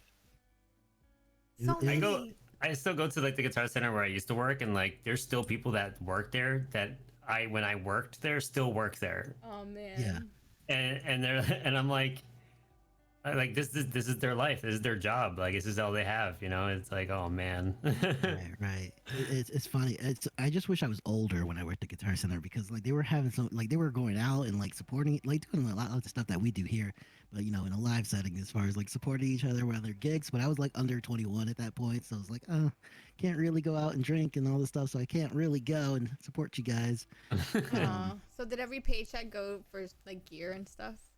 Pretty much. So that was the other problem is working in drums. So I worked in the drums next to a local of the area named Patty Miller, and I don't know if you guys know who Patty Miller is, but if you guys seen the new Bill and Ted movie, she is Grom, the drummer in that movie. So she's in the new Bill and Ted movie, but she's a fantastic drummer. Like I think after I left, she went out to go to Berkeley, and she's done her acting thing in California and all this stuff. But she was so popular that everybody that would just come in, they're like, yeah, I'm looking for Patty, and I'm like, oh well, there goes my commission check. Oh no. It was So like that. so trying to like, it's funny because I still have like a lot of the terminology in my head. It's like trying to fade, which is their terminology of like making like out commissioning your hourly salary there. Mm-hmm. Like trying to fade and trying to gong in that business is just never gonna happen. Yeah, especially with someone that has like some sort of like popularity, Yeah, especially she was from that city too. Oh, like, that's everybody tough. knew her, and they were like, yeah, I just want to deal with Patty. And she's like my sister. We still have this great relationship, but it's funny. You could just be happy for her, right? I mean, that's awesome that she ended up in a movie and everything. That's super cool. Oh yeah, she's done extremely well for herself, and I couldn't be happier for her. So it was never a situation where it was like it was like wishing ill on her or anything like that. It's like maybe there's a few sick days that I wish she'd show up for. So Dream Theater, how did that tie into Guitar Center?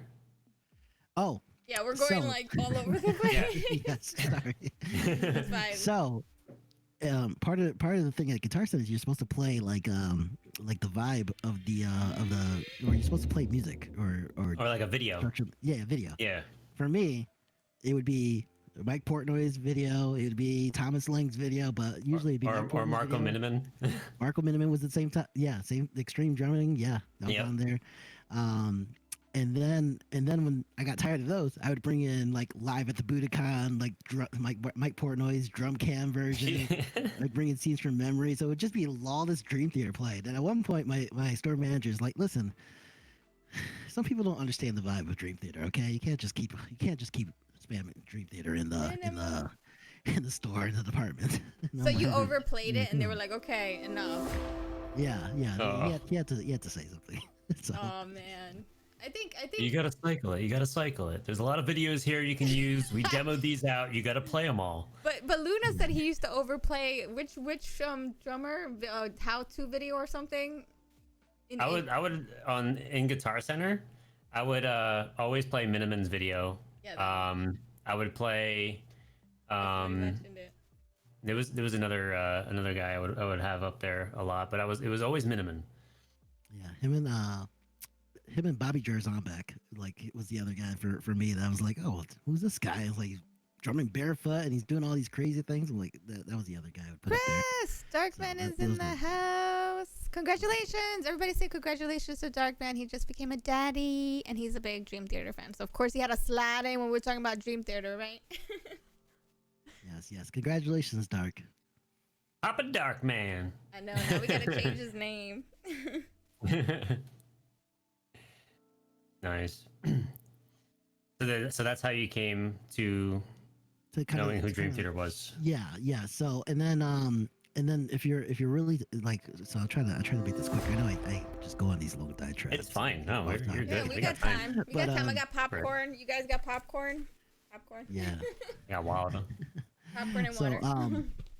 really what happened was I actually we had a school trip to Boston, and I remember we did a fundraiser, and I ended up fundraising so much money that I paid for my trip, and then I could pay for somebody else's trip.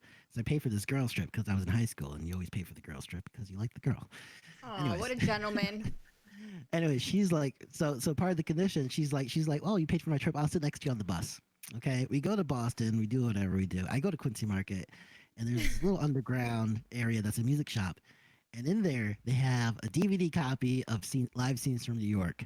Ooh. And I go and I pick it up, and the whole bus ride back, I'm just talking to this girl's ear.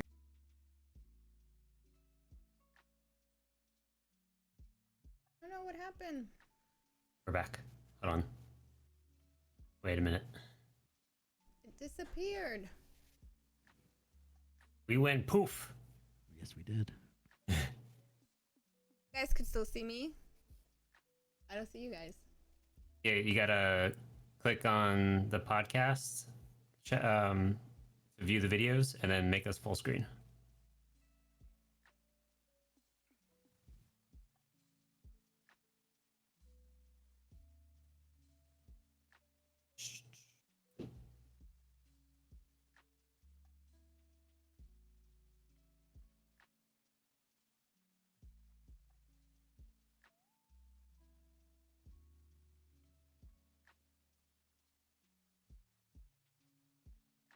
One moment.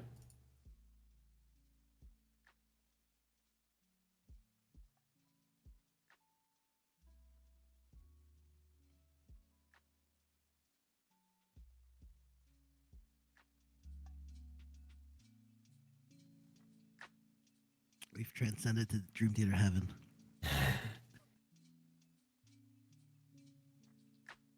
Where did we come from? Why are we here? Where do we go when we die? Oh man.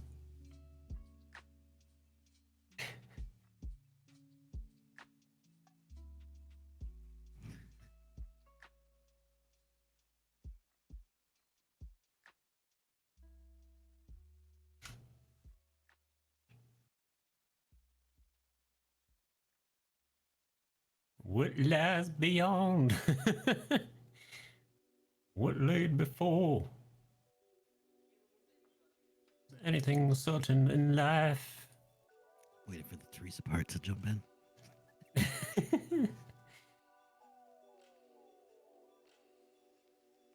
If I die tomorrow. I think we're all right, babe. Let's go. We're here. Kind of. You're not Hold on. here.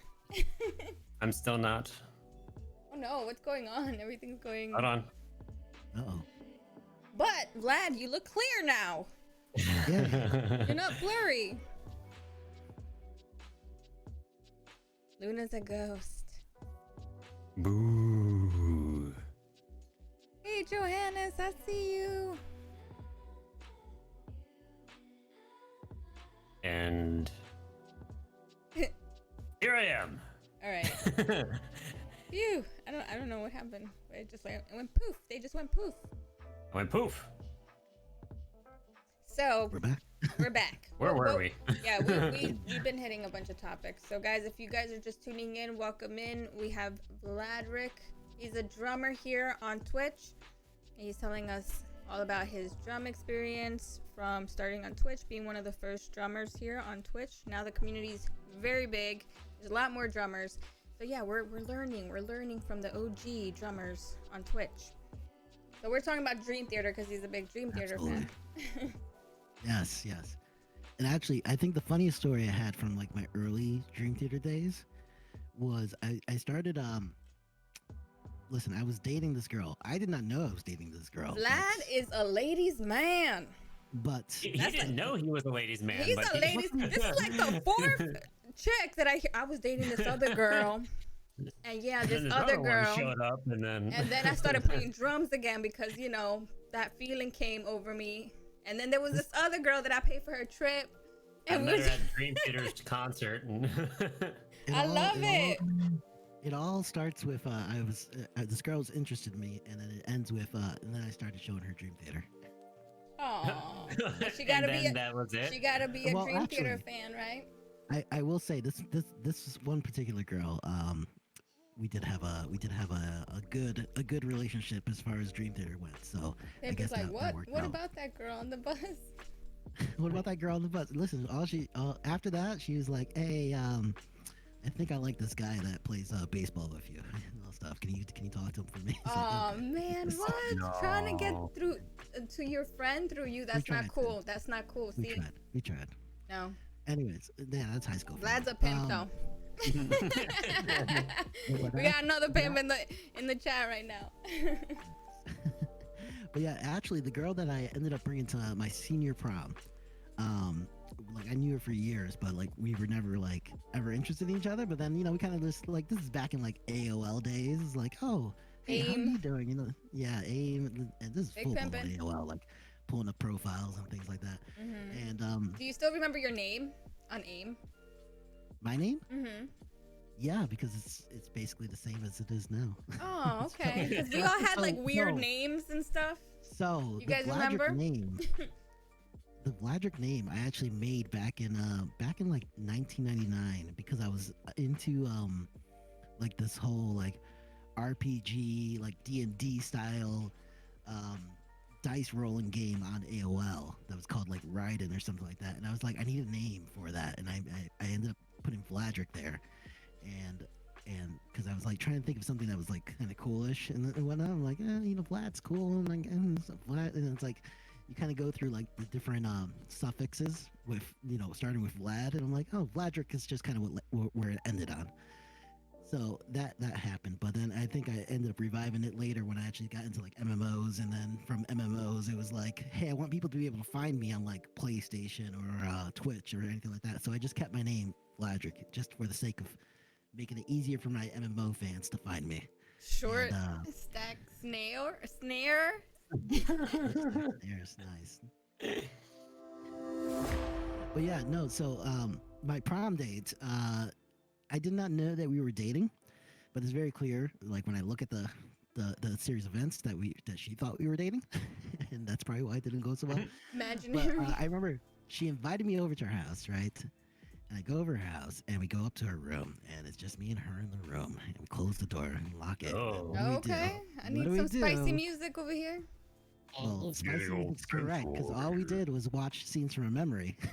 Oh, that's nice. And her dad, and I think her dad brought us like ice cream at one point and whatnot. So That's wholesome. Ice cream, but Yeah. you were still on her bed, so I mean, technically, it's nah, still. we sit on. Yeah, that's true. That's true. Yes, yeah.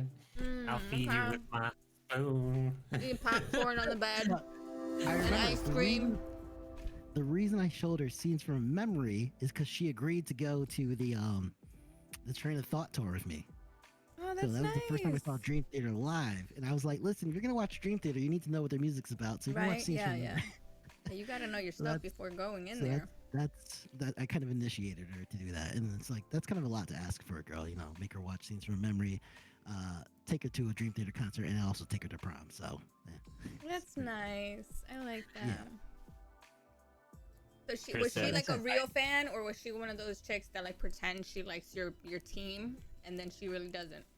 she was interested in music in general. Like I remember, like it always stick with me. But there's a part in This Dying Soul where Jordan is playing like this kind of like it almost sounds like a stack cymbal where it's like Thank you, and Eric. he's playing that in the background, and that's the part that she picked out. She's like, "Oh, I love that part right there where he did that. That's really awesome." And I'm like, "Oh, that's weird that you picked that out," but because it wasn't my favorite part, so it was just funny. But yeah, that's how I got her to kind of go to concerts for me. I guess is because she liked me and wanted to date me, and I was too young and dumb to realize that I should be taking her seriously.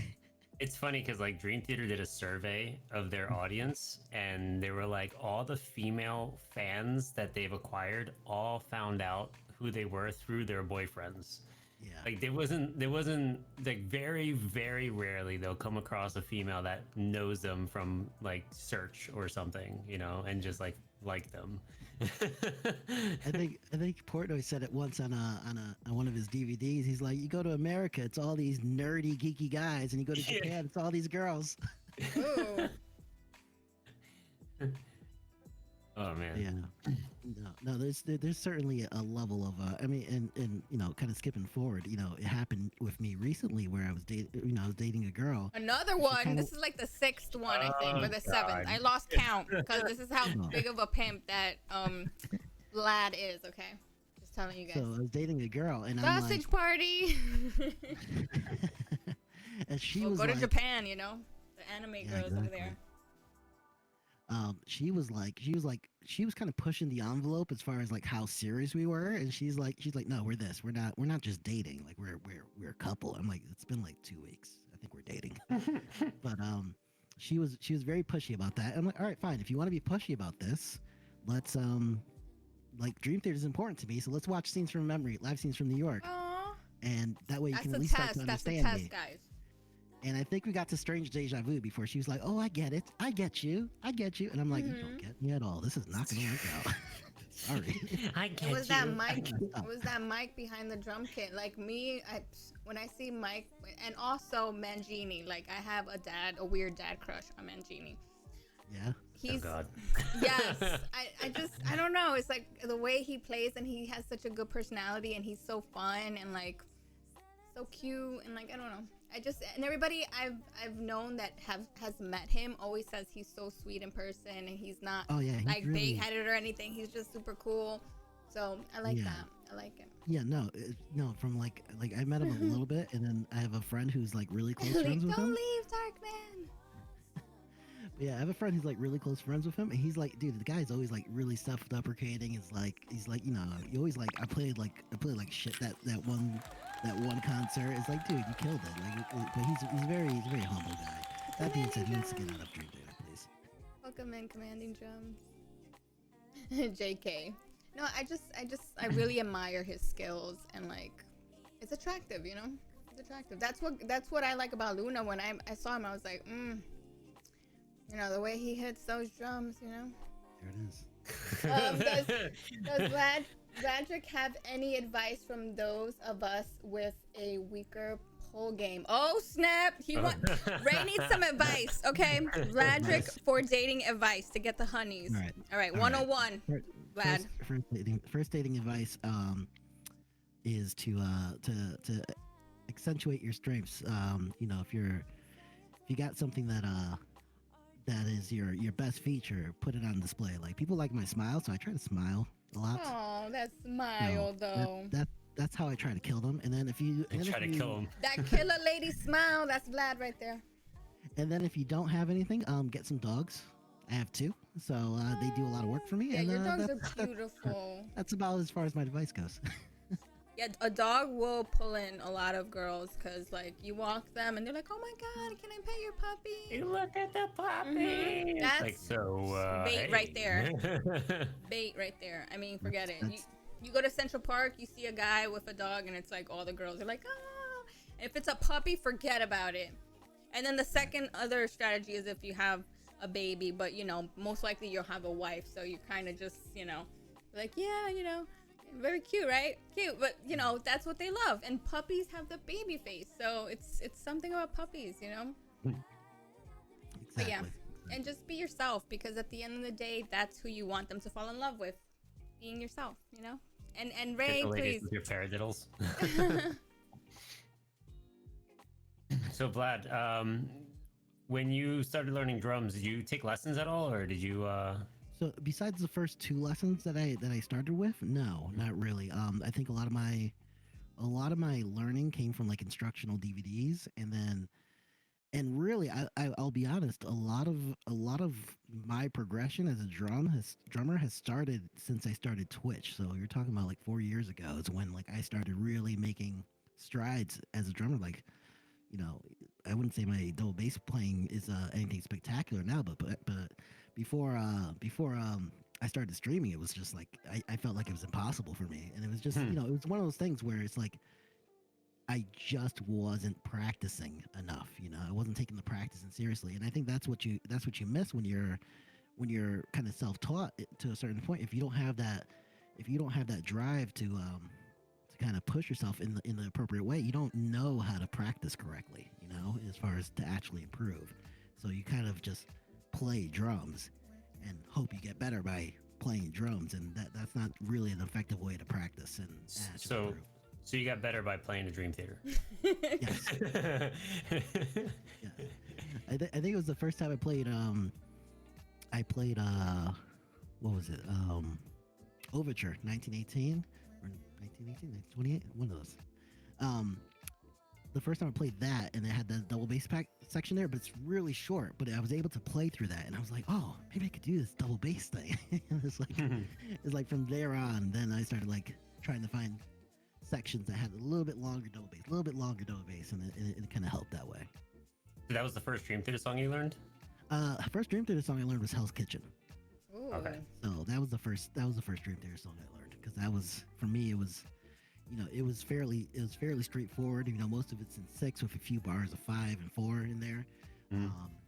But it was primarily, you know, I just like the way that song is written, you know, as far as, you know, the sound of it and the way the drums fit in that song. I was just such a big fan that it didn't seem like a really daunting task for me to to try to tackle as a kind of a new drummer too. So it wasn't like Dance of Eternity, or, you know, I even learned Home. You know, Home was another one of those songs That's my that seemed favorite. pretty straightforward. Yeah. So it was that, you know, it wasn't a situation where I was trying to pull off these overly complex parts, you know. And that came, honestly, that really came since I started streaming. It's just like just a test for myself to kind of try to push myself and see what I can play, you know. Before 4 years ago, I really didn't play any Dream Theater, you know, at all. What was your first Dream Theater song that you've learned? Did I ask you that when you were on my podcast? I don't know. Nope. I think it was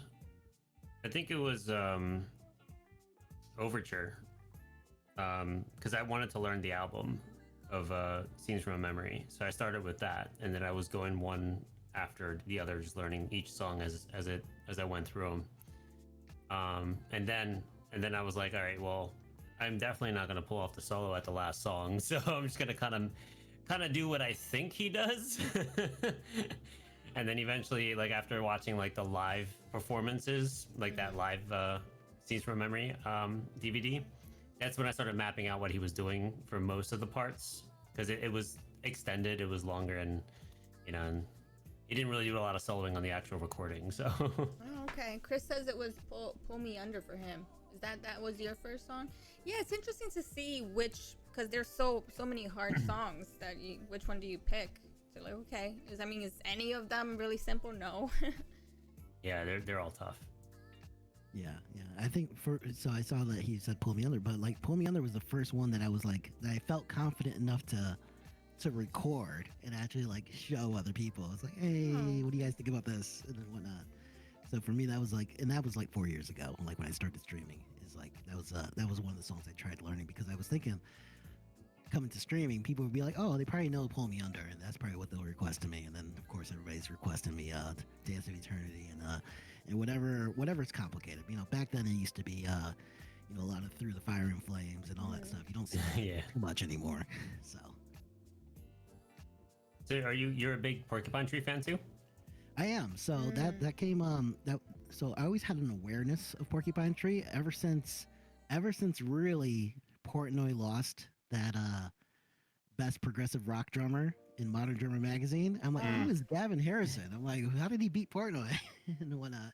And and that's when I started listening to them. And you know, at first it started off with kind of a curiosity, and I didn't really get into their music that much. You know, a lot of it was listening to songs like "Futile" and "Drown of Me" and things like that. And it's, you know, liked those songs, but they didn't like have like a profound impact on me. It wasn't really till I was streaming more often. And you can give ETG drummer a lot of credit for this because he would always come into my streams and request Porcupine Tree to me, and he would constantly say, "Hey, try this new one that I want you to try out." And really, once I started playing those more often, they started speaking to me a little bit more. And maybe that's something to do with the way Steve Wilson writes his lyrics. Is a little bit on the morbid side, as far as well, not morbid, but like on the depressed side of things. It's like, and then especially kind of experiences being on Twitch. It's not always a good experience here, you know, as far as your time streaming. And you know, sometimes you get really down on yourself, and then somebody gives you a song that's like kind of talking about those low points in your life, and you're like, this just speaks to me, and I just really like it. You get into it. Yeah, exactly. And I would say, and Thank you, Eric. the funny thing is somebody asked me the other day if I ever wanted to like replace Mike Portnoy and play with Dream Theater, and I'm like, no, that was never. I don't think I was ever. As much as I like Dream Theater music, I don't think I ever wanted to be Dream Theater's drummer. You know, I would, you know, do a cover band, sure, but like, I don't think that's the kind of music that I would tend to write about. I would write something closer to what like Porcupine Tree was, with like Fear of Blink Planet kind of deal, as far as that album. I love their vibe. Style. It's like a journey listening to their songs. Yeah, and that's funny because that's also like the journey aspect of like a lot of the music. So it's like where it can take you is why I fell in love with a band called Porcupine Tree, or not Porcupine Tree, the Flower Kings, which their music is all about kind of like that metaphysical. It's almost like you kind of feel like you're on a mushroom trip or something like that, and it's just like this really, you know, they invoke these emotions of like joy or like wonder, adventure, and that's what really drew me to them, and they're one of my favorite bands too. Wow. Yeah, I see in the chat a lot of fans of Porcupine Tree. Yeah, Yeah, I like playing Porcupine Tree because it's like it kind of fills that same itch of playing Dream Theater songs without the stigma of Dream Theater. Yeah, Like, not overly Dream complex Theater. like Yeah, odd time signatures, but yeah. very People flowy. people have a little bit more respect for Gavin than Portnoy for some reason. The rhythm, like he's tight. Yeah, he is. So, what Like, are the your way- 5 favorite drummers then? My 5 favorite drummers. So obviously, I always acknowledge like the old Turks, or not. I wouldn't say they're old Turks because they're not old like Gene Krupa or Buddy Rich, but like Vinny Colaiuta, you know, Dave Wackel, Steve Gadd, Dennis Chambers. They're on a different level for me as far as that. You know, I've always admired them, but they were never my favorite drummers. But always a ton of respect for them. So obviously for me, my 5 are Mike Portnoy, Gavin Harrison, Horacio Hernandez, Thomas Lang, and Marco Meneman. Those are my 5. Ooh, those some heavy hitters right there. Yeah. Yeah, those were always like, and I think a lot of it's, you know, kind of just being a new drummer, sitting in Guitar Center, and just like, oh, what DVDs do I have? Marco Miniman's Extreme Drumming, Thomas Lang's, and Yeah. So you would like and all these sell other that ones. like to people, like this is you need to listen to this. I got Oh, that's Jojo awesome. Mayer on my list. I'm disappointed Mary, with you said? that list, Jeff. Yeah. Oh no, why SP? Who's missing? Who's missing on that list? No, well, Sean wants Matt Garska on that list, or Sean, or Sean, Or himself. Yeah, I He's have. not on my list. I don't listen to enough of his. Thomas music to really- Lang. Yeah. I always said this joke about Sean too, is I wish there was like a Space Jam-esque like drumstick that I could take Sean's drum fill powers and just put him into that drumstick and just steal it from him. It's like just Aw, completely that's leave- an completely amazing leave him without- compliment, Sean. completely leave him without any ability to do any drum fills. And I'll do 'em that's all. my next question too. What are your sticks of choice? So I think have you're- I have two. So I use a Vic Firth HD4 just because I like the kind of like the square head on them, and then I also have a pair of Permark Horacio Hernandez signature sticks, which these are. I like playing with these sticks, but they're really thin. They're almost like Thimbala sticks, and so I don't always play with them all the time. But they do let me play kind of quieter. And so if I'm playing late night, I'm using those sticks. You know, as far as trying to keep the volume down. Oh, okay. So they feel the most comfortable for you, and then Yeah, depending on how. and I've tried some other stuff as far as like, you know, obviously you always try like the Portnoy sticks and the Neopert sticks. I'm a big fan of the Dennis Chamber sticks, but they're like really like they're surprisingly dense. Like they hit hard. So that's the one thing about them that I don't necessarily like using them on a electric kit is that they do hit hard. So, but I do like the lacquer on them. You know, I have a problem with like when I play, like my grip kind of falling back to the point where I'm like kind of grabbing it by the nub and I'm always kind of readjusting. So Yeah. it just happens when I'm playing, especially on the E kit because the drum sizes are much smaller. So I feel like I'm reaching more and just kind Just of, dry hands. It has like Yeah. slide. yeah, exactly. At one point I was like, I considered doing the drum gloves, but I figured I have enough clout going on with the Dream Theater stuff that I can't. Oh, But the- snap! but the, Yeah. The active grips. Yeah. Well, I have active grips too. I don't necessarily like those. Yeah. They tear up my skin half the time. Yeah.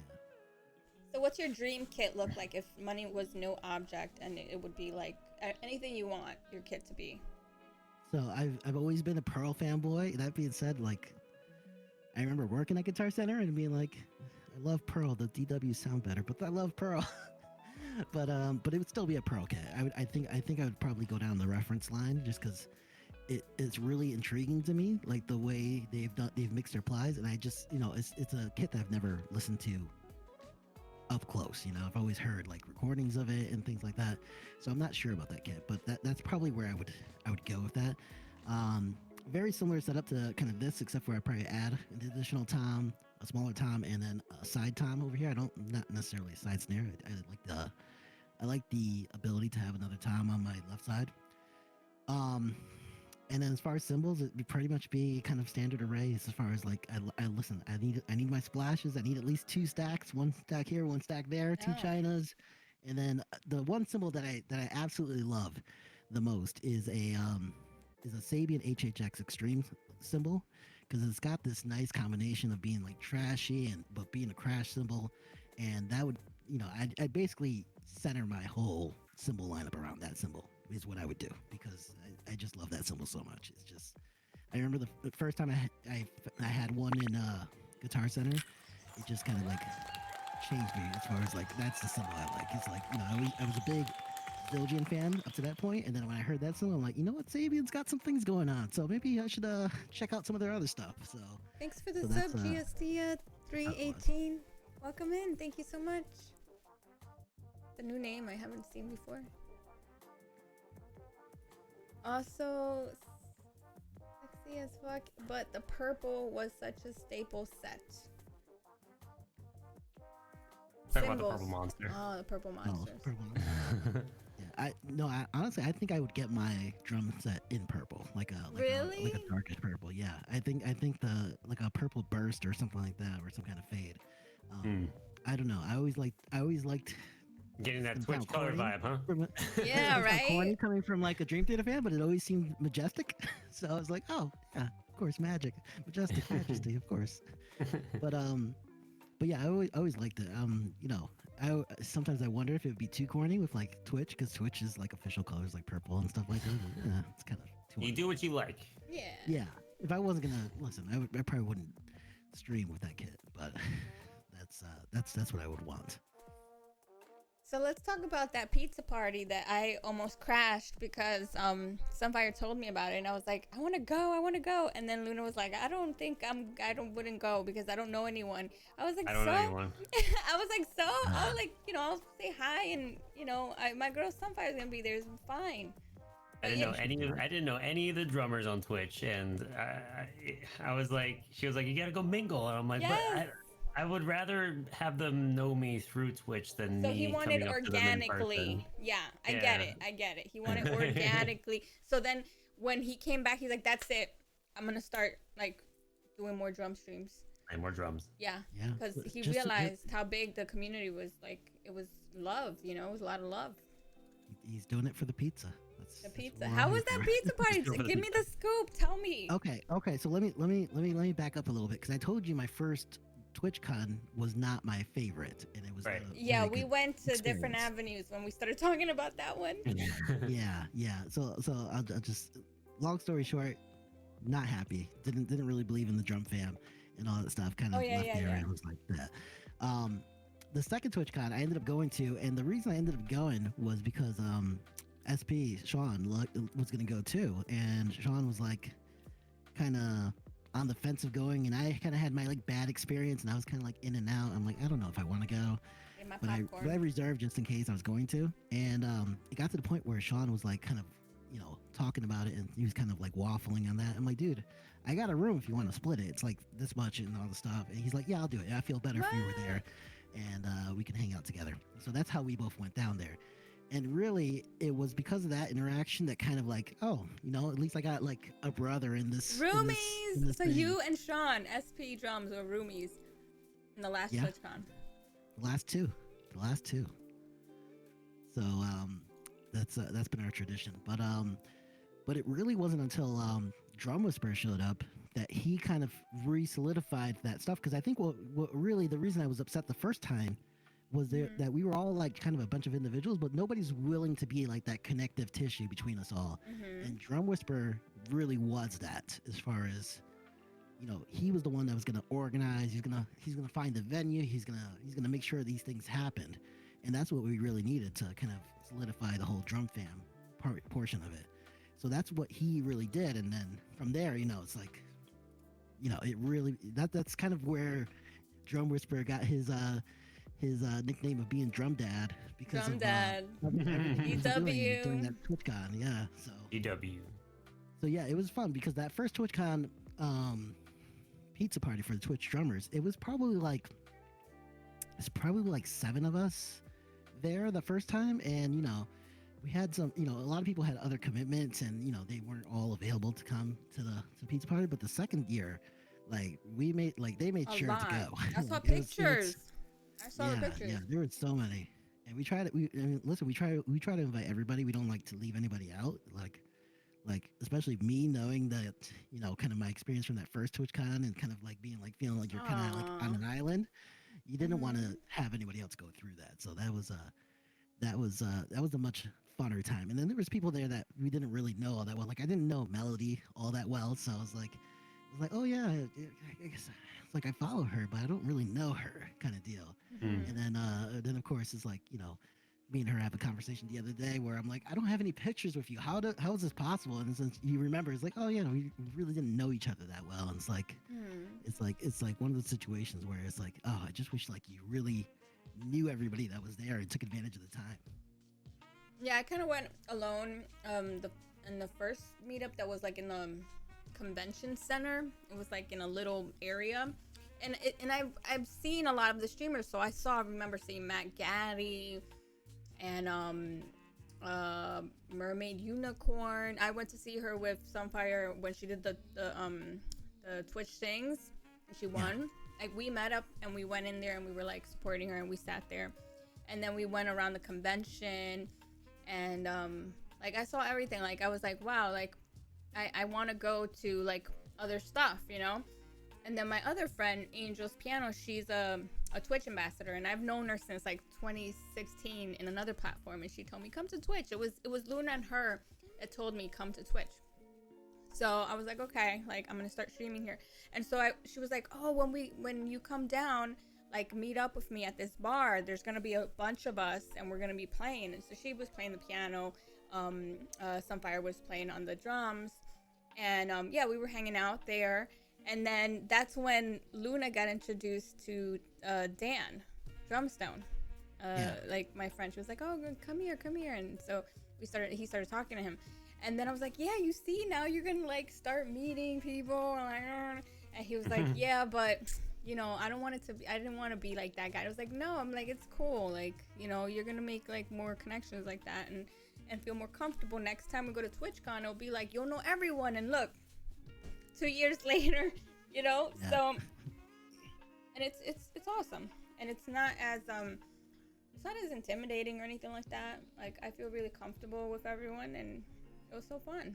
But yeah, I kind of like the organic growth, because now, like, when we actually all meet up, I'm comfortable to be like, I know you, you know, like we can actually talk, you know. It's tough to get like a gauge on people, especially like in person. It's like you know, even like, what do we talk about? I just observed. I was there to observe because I already knew them, but you know, like, so I just was kind of like watching, and I was with my own friends, but they all knew everyone else, so it was kind of like that. But yeah, and then now look, like, how many drummers have been on the podcast? So it's just kind of like, you know, you never know in 2 years how much things will grow and expand, and how many connections you make. So I'm excited. I hopefully next year I have a big group of everyone that's been on the podcast in TwitchCon, and like a big picture, like a class picture or something. That would be amazing. I would frame that shit. I would totally frame that shit. That would be amazing. But yeah, so let's go back to, was Sean really clean when he left the bathroom? How was his is he that dude that he cleans after himself? He's a good roomie. Spill the tea. Spill the tea. I feel like you guys have some inside information on this. Oh, it's already. Oh, we already know. So. You already know. So Sean is notorious. You know, it's funny. It's funny because Sean, I peg him as being a very responsible person who wakes up super early in the morning. And he's very what's the word when you don't really like wasting money and stuff like that? But that's frugal. Frugal, yeah, frugal. Stingy? He's very frugal. Frugal is a nice word for it. Yeah. He's very frugal, which would make me think that he would also be very frugal about his time too. Like, you paid for this trip to TwitchCon, like maybe you want to be awake for most of it. But man, that guy loves to sleep. He'll sleep in. Like, there's so many times where I'm getting up and I'm like, he's still sleeping. Oh no! I was just joking. Don't air his dirty laundry though. No. He's still sleeping. So I'm like, no, we're doing it. We're doing it, Sean. So he didn't party like that? He can party, but it was just like he didn't go to sleep early. It was like in the morning. Sean. For a guy who's like always checking like the prices of things, and it's like ooh, this is like $1 more expensive than I want to pay for it. It's like the fact that he was like just very laid back about like getting up and starting the day. It's like, listen, I understand maybe he just needs a break and stuff like that, but it was always a constant. Very routine organized, and he knows what he wants. Yeah, it's very much a constant routine with us as far as like, I would wake up in the morning. He'd still be sleeping. I'd get ready. I'd go get coffee for both of us. Oh, wow. By the time I get back. You're a good roommate. You went out and got coffee for you and Sean. That's so nice. That's so nice. The first TwitchCon that we went together was San Jose, and San Jose has the worst coffee available, because there's like one shop and it's all the way across town, and it's like I had to go to that one shop and then Vlad's that back. Dude. If you get me coffee, forget it. Besties right there. Yeah, exactly. But that being said, usually Sean's awake at that point. If How does he not- like his coffee? If not, you throw the coffee at him. Takes it like Wake up. I don't think it was black. I think it's like a little bit of cream and like very light sugar. I believe is how he takes his coffee. He Or at least that's how I remembers, gave- Sean. He remembers how you like your coffee. At least that's how I gave his. That's a coffee. true boo right there. That's a Nice. true one. But yeah, it's funny because I think I should go into it. We're You going for need, it. you need We're going for Sean's, it. you Sorry, need Sean's Sean. permission. Sorry, Husband Sean. We're going for it. material I right don't there, think this is- ladies. I don't think Husband this is material. I don't think this is a bad what's it called quality. But He said do it. last year, me and Sean's girlfriend had some difficulties connecting because I think she felt a little pressure because Sean. Listen. I think he loves me more, but What? I'm stealing him from you. You're giving Vlad more attention than me. Right. So we had like there's like we weren't really vibing until we brought up the story about Sean's habits, and we connected over this one Connected. particular. Like, yes, I know. See, That is you great. understand me. You understand me, Vlad. Yeah. You know now. Yes. So Sean would wake up in the morning, right? Do his business in the bathroom. Great. Takes a shower. Great. Routine. We'll go out. Have breakfast. You come back and be like, I need to use the restroom. I'm like, all right. Just How do does he it. like his eggs? I think he always got an omelet when we went out. Pretty sure. It's safe. Anyways, he'd go back into the bathroom. I'm like, all right, you gotta take care of business. Terrible food out here. And I hear the water running, and I'm like, oh, he's being courteous, so I don't hear anything. He's just got the water running. And then I realize it's a shower, and then he comes out, and he's like, very clearly has taken a shower, and I'm like, he just took a shower like an hour ago. Why did he take another one? And I'm like, all right, whatever. And then we spend more of the day together, and we end up back at the hotel. And he's like, I gotta use the bathroom. Uses the bathroom, or no, we both have to use the bathroom. I use the bathroom, come out. He uses the bathroom. Hear the water running again. I'm like, what's going on? And then He showers comes after back every out, time he clearly takes a poop. showered. So it became apparent that this man showers after every time he poops. Yeah. Sean, Sean is a very clean man. Sean, I time my poops because I need to take a shower Does, after. does he poop all over himself or something? Like, does he No, have to shower his entire body? Like, Babe, you're gonna learn this about me. He You're can't gonna just learn wash this. your butt, like, No, this is why bidets are good. If like, let's say something happens or Just feel whatever. dirty. But yeah, like no, I understand this. See, in a perfect world, it would be perfectly timed when I'm gonna take a shower, like in the morning or at night or whatever. If you have a regular schedule. Again, we're talking about poop again on the podcast because it seems like we talk about poop all the time. Poop top for the win.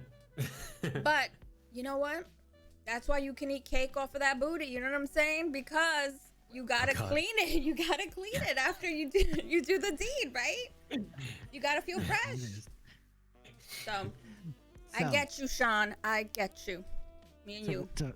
To round out this whole poop story with another poop story that could have gone far worse for us. We decided while we were in San Jose to visit San Francisco, right? And in San Francisco, there's this bread shop called Bowden, something like that, right? And Sean was told he has to go to this this bread shop, this bread bowl place, and we go. And meanwhile, by the way, we end up going to like the pier version, so it's like an outlet version of the factory, which by the way, like a block and a half over is the actual factory with like they make the bread there, they do everything there, and it's only a block and a half away. But we do it at like kind of like the touristy part of things. Mm-hmm. We eat our bread bowl, everything's fine. We start walking around. About 10 minutes later, we both start feeling sick, and not the good kind of sick where you're just like, oh, I feel like I have to throw up. No, it's got to come out the other way. Oh no. And we're in this very heavily populated touristy spot with 2 bathrooms that have 2 stalls in them, like 2 urinals and It's 2 like a stalls. nightmare. And it got to the point where it's like, no, I gotta go now, and we are literally just like walking back and forth trying to figure out which one's gonna open up first, or are we just gonna crap our pants out in the middle of San Francisco? It's like at that point we have to like just jump in the water, I guess. At that point, but it was a very tense situation. And this is like our second day together as far as like this, so it's like That you this is met weird. the second day that you guys met. This is, The yeah, second day we're that hanging out. being together at TwitchCon. Right. So where Right, did you right. eat? Because we went to a lot of places to eat, and the food in San Francisco is bombs. It's so good. We had So so we many only- good like restaurants that we went to, Well, and for so brunch. we weren't in San Francisco. We were in San Diego. No, San Diego, yeah. Yeah. So San Diego was considerably better, but in San Francisco we just went to that bread shop, that Bowden's bread shop, and we just both got sick immediately, and our bodies were just like, this has got to go. It's got to go now. And actually, I don't even know. Now that I really think about it, I don't even know if it was that or if it was this barbecue place that we went to the night before with that violin chick. I never asked her how she felt the next day. Oh wow. But it was bad for both of us, and we basically locked down the bathroom for for like 20 shut it minutes. down. And then, yeah, and then I remember at one point the cleaning people were trying to get in. I'm like, no, it's not happening. I'm not done. Wait, After that, the I'm second not calling. done. I gotta go back in. after that, and it was terrible because like we're just in this really touristy place, and we still have to What was go in back to those San Jose. bowls though? What was in there? I don't know. It was a laxative. I don't know. Never There was a lot of. again. Are you guys like lactose or something? Like you have like cheese? No, No? nothing, nothing for me, and I don't think anything Jeez. for Sean. But it was just bad. It was just Yeah, bad. San Diego had amazing food. And then it's funny because that's also like just right before we met up with Drum Whisperer for the first time, which we had no idea who Drum Whisperer was. And to be honest, I just thought he was this clingy guy who kept fucking texting me the whole time. What? I'm like, dude, why is this guy texting me? Like, why is he Called like, he's out. Oh no, is DW in chat? It's okay. I think he knows this. But I was just like, I'm like, who is this guy? Why does he keep like? He says he's gonna come hang out. And I'm like, okay, yeah, we're He was we're being here. fatherly. And, He was keeping tabs on all you guys. yeah, but we didn't even know what he looked like. Was the problem? So it's like it's also like that. He's an kind of vibe. organizer. He wants- Yeah, and it it's together. funny because we told him where we were, but as we told him where we were, we're kind of heading in this direction, and he's coming, and he's trying to catch up to us, and we just keep walking further and further away from him, making it impossible for him to catch up. On purpose, or you didn't know that it was him? No, we had to. We were going to check. Sean was going to check another store, and I don't know if the store was going to close. And he or was if we looking were for a just being shower jerks. too. Yeah, that too. That too. Ultimate ghosting. Damn. Yeah. It's And then tough. eventually we had to turn around, and that's when we finally met up with Drum Whisperer, and then he ended up being cool. And then I think after that, immediately after that, he's like, "Hey, you guys want to get food? We're thinking of getting like bread bowls at this Bowden place." We're like, No! Don't do it! No, tonight. No, we're good. We're good.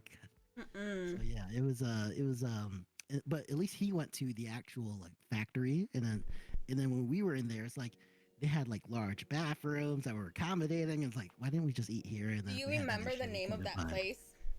Yeah, it's Bowden. Boudin.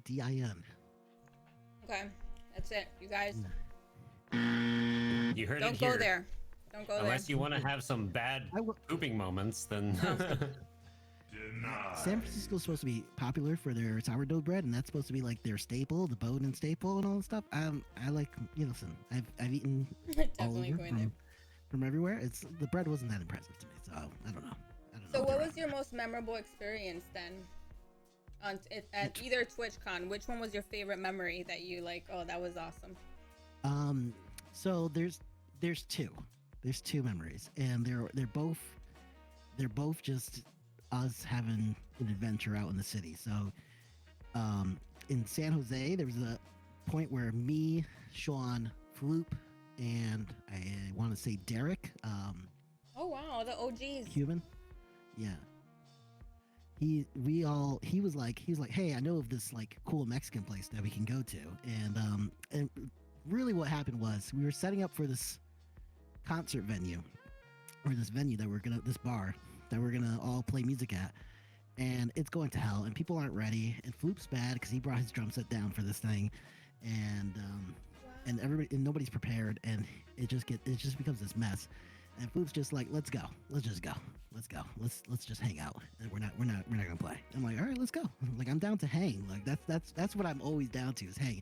Like I'm not there to play drums or anything like that. I'm there to hang with my friends, you know? Yeah.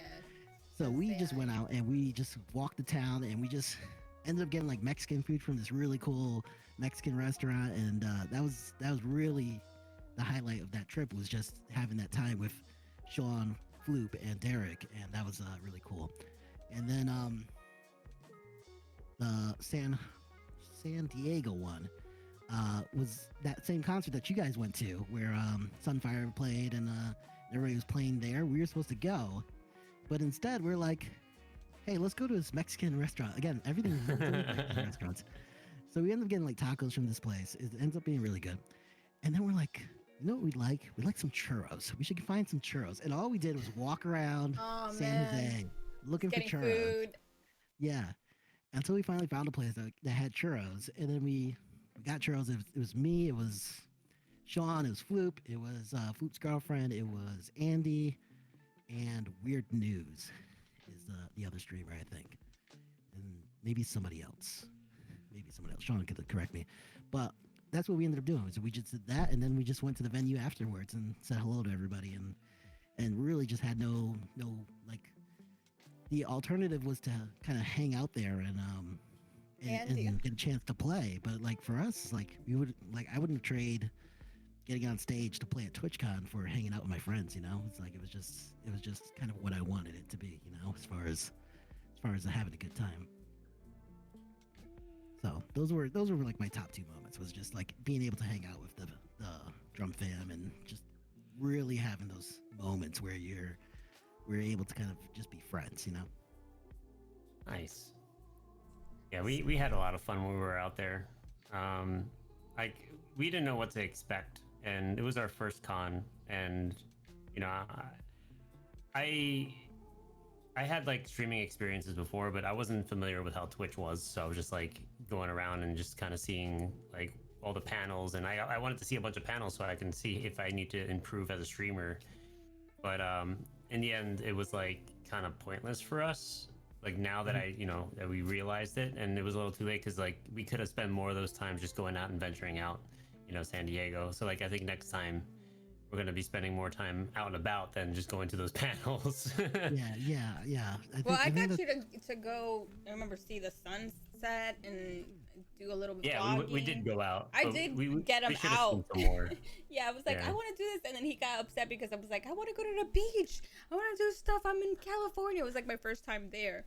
And he's like, oh, but we got to get better at streaming. And I'm like, I'm trying to get as much information as possible. And then I realized that all the ones that I went to, I'm like, I already know all this.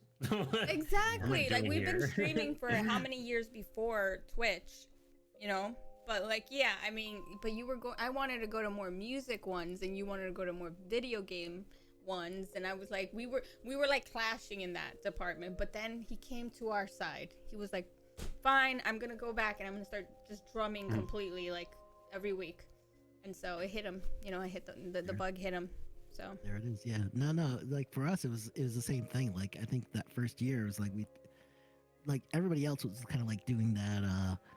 I want to go to the workshops. I want to workshop this thing. And then there's certain like the last time we went, me and Sean just like we're like, all right, let's go to the zoo, or I dragged Sean into like that. There was that carrier that had all the old jets on it, and I'm a big like aerospace guy, so I was like, I need to see these jets. Like, let's go. And I just dragged them along. Yeah. He's like, I guess this is cool. We walked around for like a while looking for the Kiss, that statue around the Maritime Pier, and it was like our anniversary, and I was like, I want to go see it. Come on, it's romantic. And they're like kissing, and it's like that statue was an actual photograph of a Navy guy that came from the Navy. He kissed like a nurse. the nurse and the Navy guy, and it was taken in Times Square. So I was like, this is so cool. It's a big statue, and it was like, it's a couple kissing in Times Square, but it's in California, in San Diego. So I thought I had to find it and take a picture. And we did. It was really nice. I think TwitchCon now is good for like, you know, if you're new to streaming, you want to enhance your streams and you're trying to find, you know, a way to improve yourself, then yeah, I would suggest going to those panels. But like, if you're already getting traction and people are enjoying your shit, and you know, just go to meet people that you haven't seen. So that's pretty much all you need to go for. Yeah, and for I me, wanted it's to like go there's meet not. people. Yeah, and for me, there's not like a real I mean, there's certain things you're supposed to do as a streamer, but like there's not a real formula to like having success on Twitch as far as it's more for not- like ideas, you know. Right. Yeah, it's, you know, and I think you're better off spent, you know, making those kind of relationships, like those key relationships that are gonna kind of either, you know, for me it's more I built those relationships and they led to friendships that I really value. But you know, for other people, it's, you know, they made relationships that built to, you know, kind of like partnerships as far as not Twitch partnerships, but like partnerships as far as like exposure on Twitch. And like now, you know, certain channels, they're kind of linked together as like one community supports this other community kind of deal. So I think that's where it's more beneficial for people. Okay. Yeah. So this is a good question, I think, and I think giving it to you is has a lot of strength because you're one of the originals. So what would you say as advice to a lot of streamers when it comes to streaming? What are the do's and don'ts of streaming? Go. Okay. So I'm not sure how qualified I am, but I think I will you say are. this.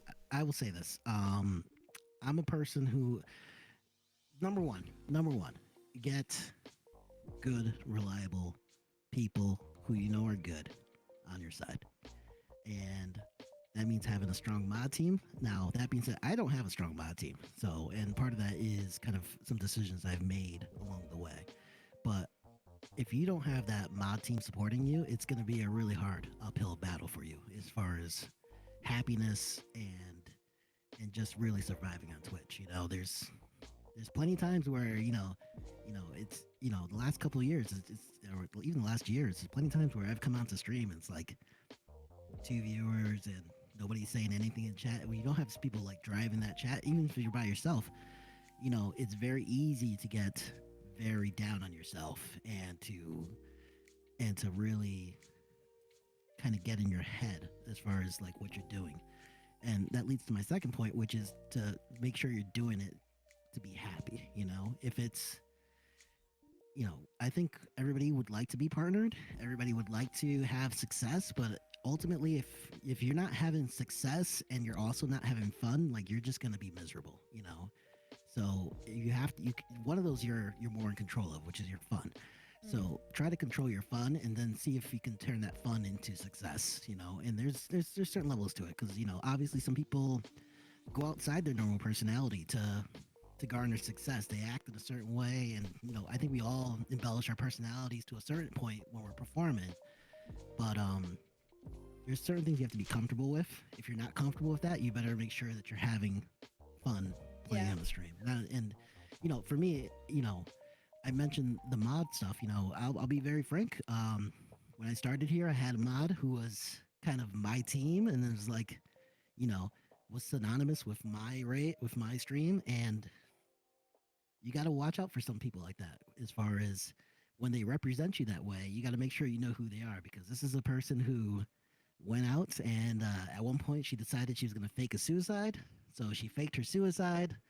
Everybody kind of felt bad for me, and then, you know, 2 weeks later she pops up, and now what's the perception? It's like, am I doing it for attention? Did I make her pretend like she committed Holy suicide just so I shit. could get sympathy, you know, kind of deal? So it's like things like that.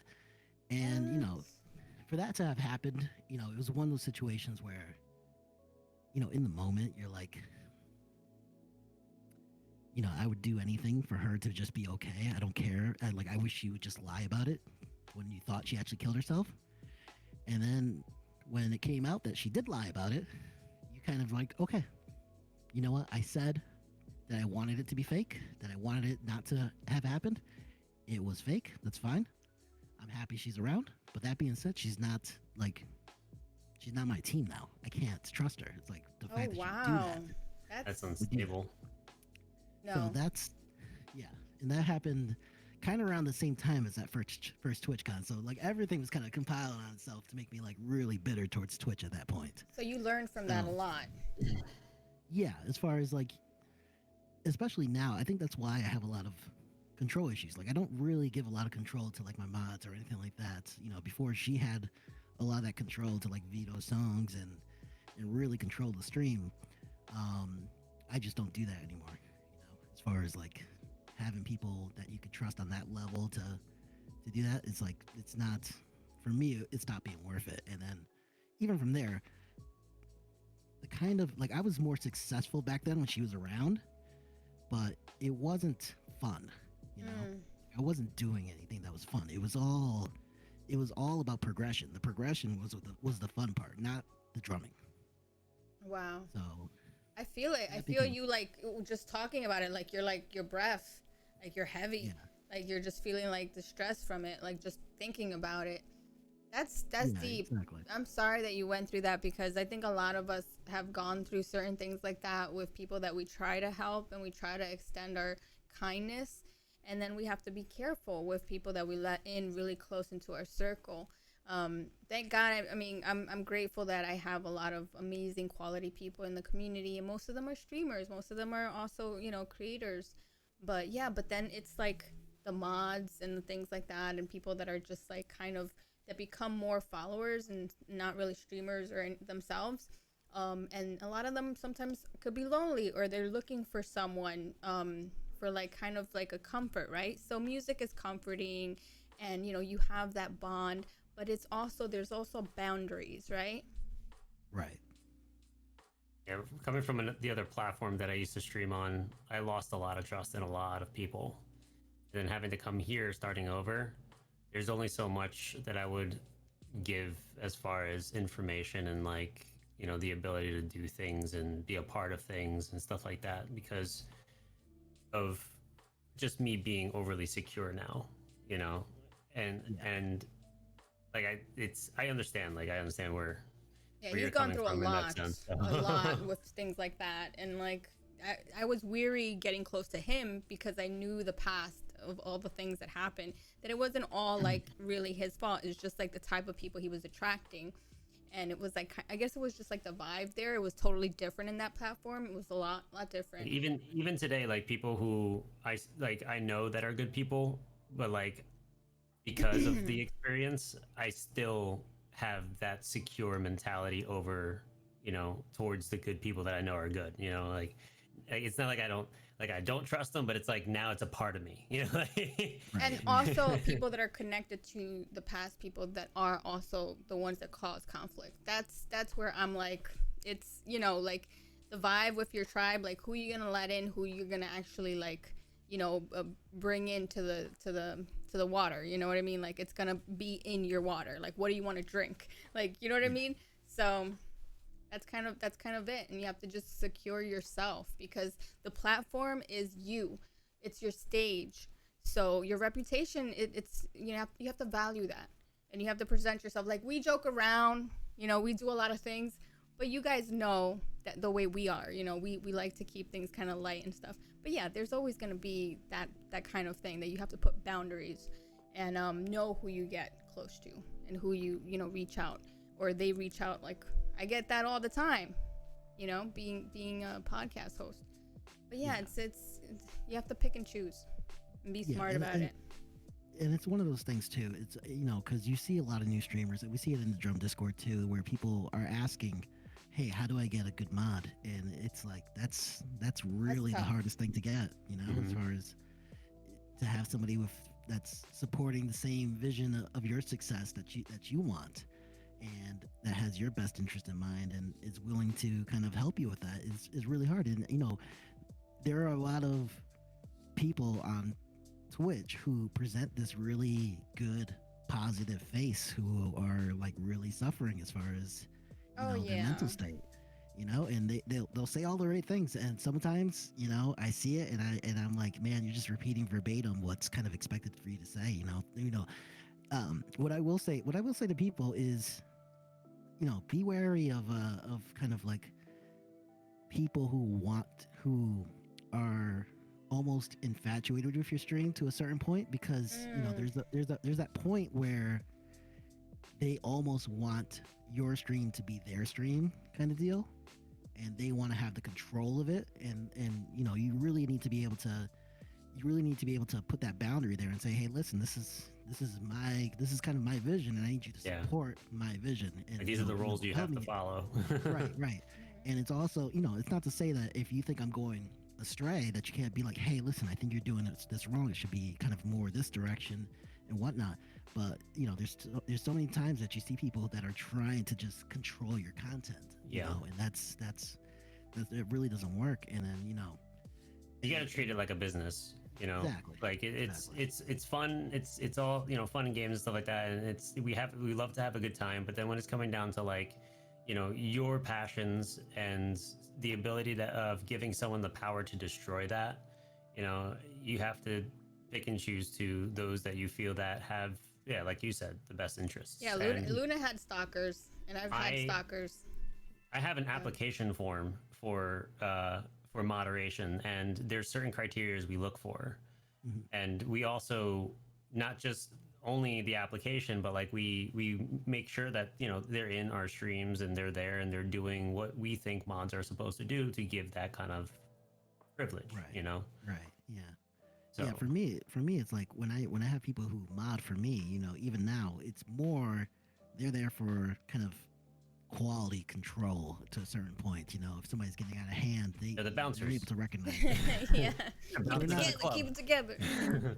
Yeah, but they're not like I don't have anybody who's necessarily like a part of my team that's actually like you know, helping me make decisions as far as how I'm gonna push my content forward or how what changes I'm gonna do. You know, usually I'll advise that from my community itself, but you know, there's so much of the community that's kind of like their attention is in so many different ways that, you know, I don't necessarily want to grab somebody who's very clearly a huge fan of my stream and make them a mod, because then I feel like it detracts from their enjoyment of why they came to my stream. You know, if I'm not gonna say, hey, you're here all the time, do you want to be a mod kind of deal. It's more of, you know, it has to come, you know, a little bit more organically than just showing up all the time. You know, there has to be that trust between us, you know, familiarity, almost to, you know, a very personal point, because I think it does need to be personal, because like,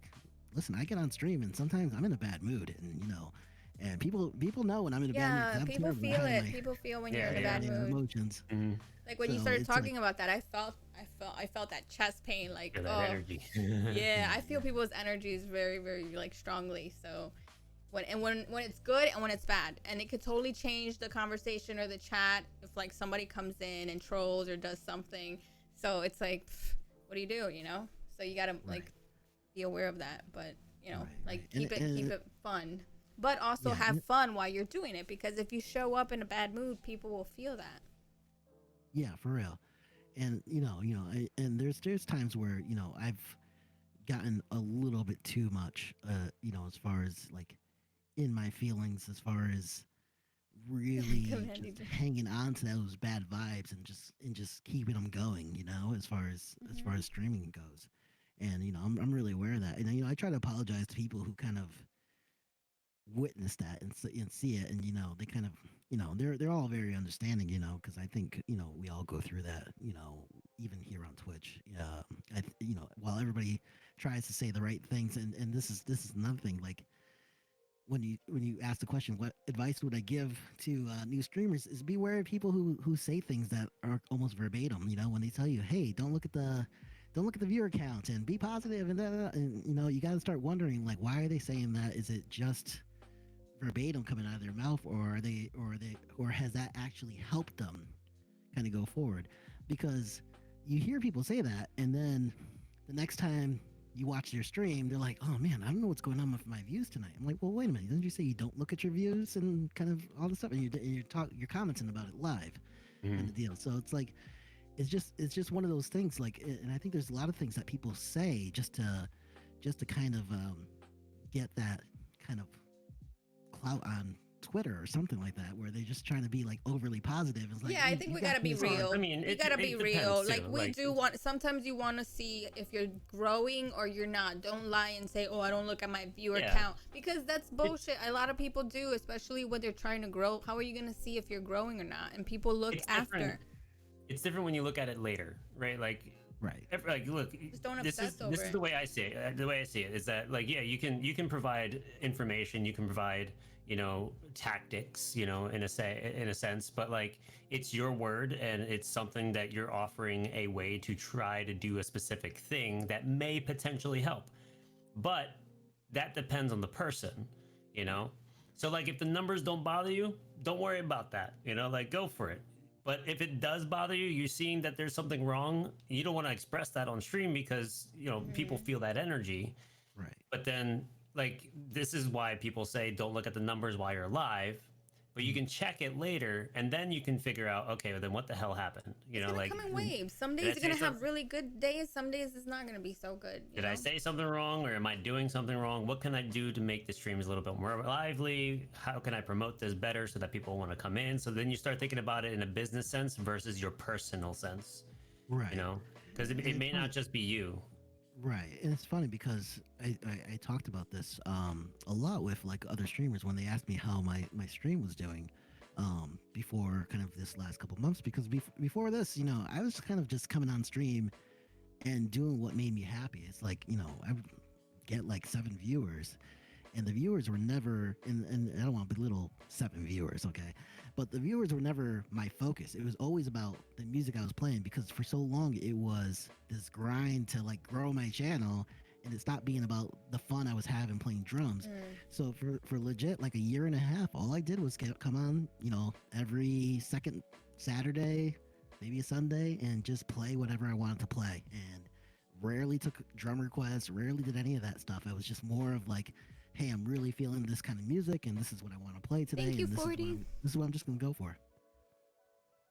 Yeah, you just got to do what you love to do.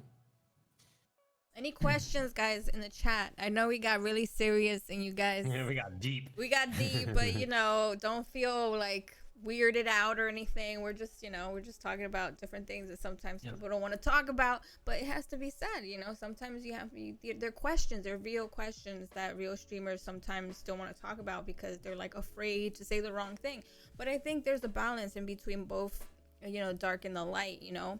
So yeah. And I'll say this just to kind of piggyback off of that stuff, is like, just don't think that this problem relates to small streamers. Like, I know partner streamers who get upset about their views. I know some streamers who take hiatuses, and they like there's a very popular streamer. I will leave it at this. He's a very popular streamer that everybody knows, who takes hiatuses, and every time they come back, they're worried that like nobody's going to support them, like they've been forgotten or like something like that, or they have like really severe imposter syndrome. So I'm like, dude, are you kidding me? Like, everybody's waiting for you to come like back, you know, and kind of deal and see that.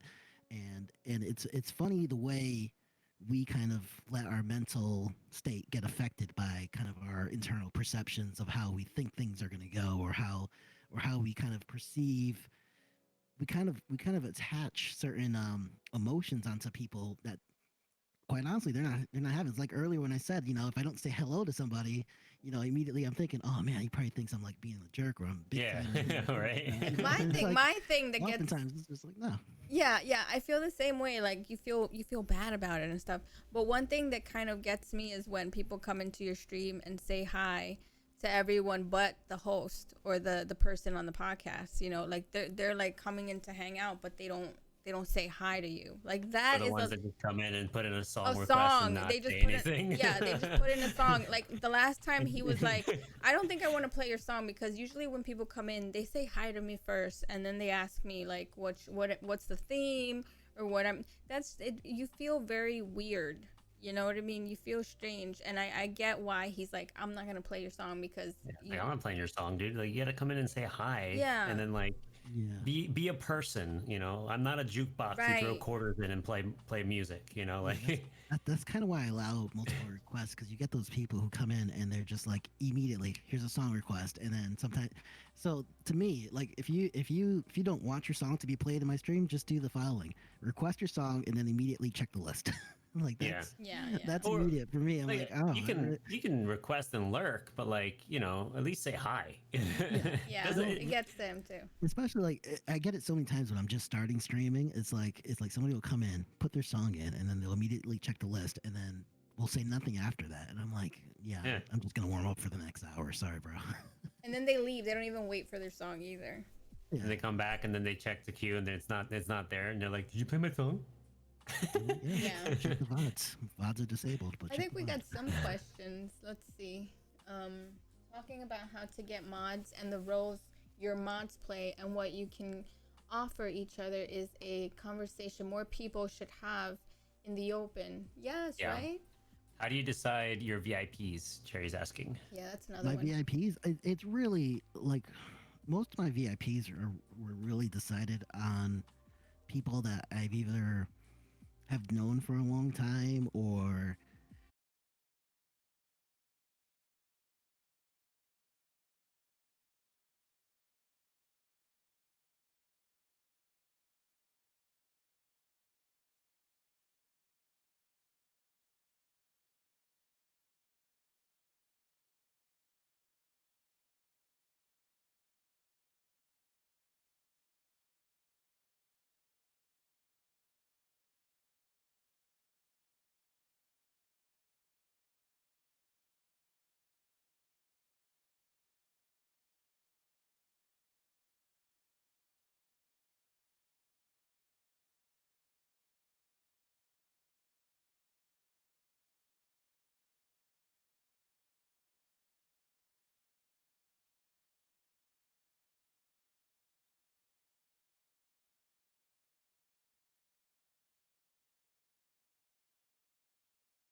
understand keeping secrets from the viewer. I don't understand keeping secrets from me.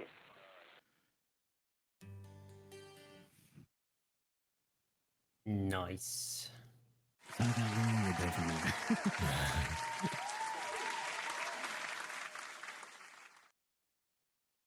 All right, we're gonna take a 2-minute break. See you guys in 2 minutes.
All right, we're back.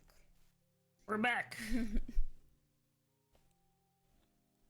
So, guys, I hope you enjoyed this podcast with Vladrek. We're going to have the 12 questions, the soundtrack of your life, which is a question I ask everyone. It's the last question of the night.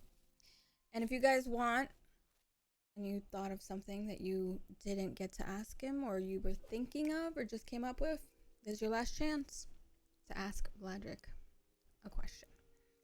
So, Vladrek, you're back. Yes, I am back. Plums, hey, sweetie. Can you hear me? Yeah, I can Yeah, hear we you. hear now. you. Yes. Okay, good. Yeah, so, okay. That last song was amazing. And I know it's late. So I'm not going to ask you to do a third song. Usually it's 3 songs, but yeah. We started chatting. We were chatting. We were vibing. I had a super melodic one.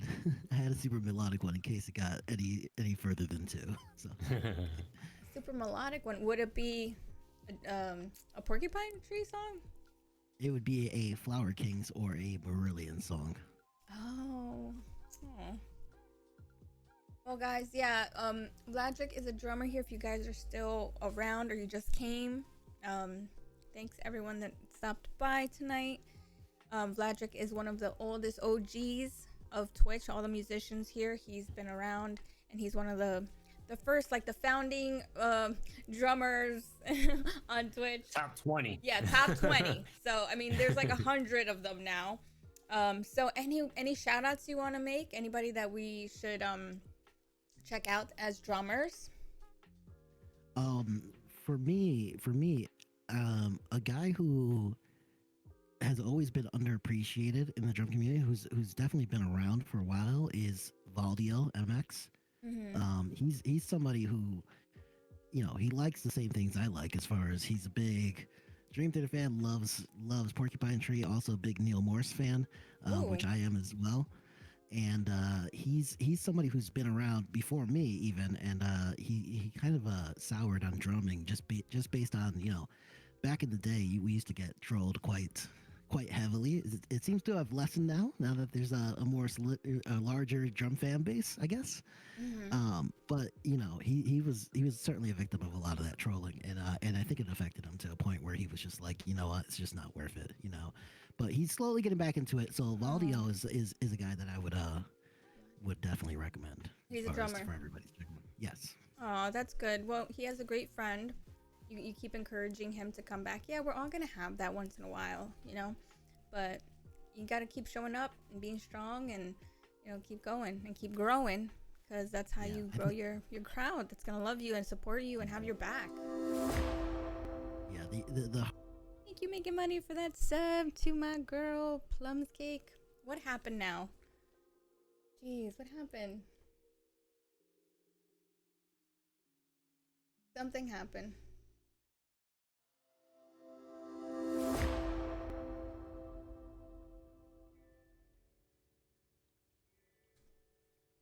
Okay, you're back. All right, Is he back?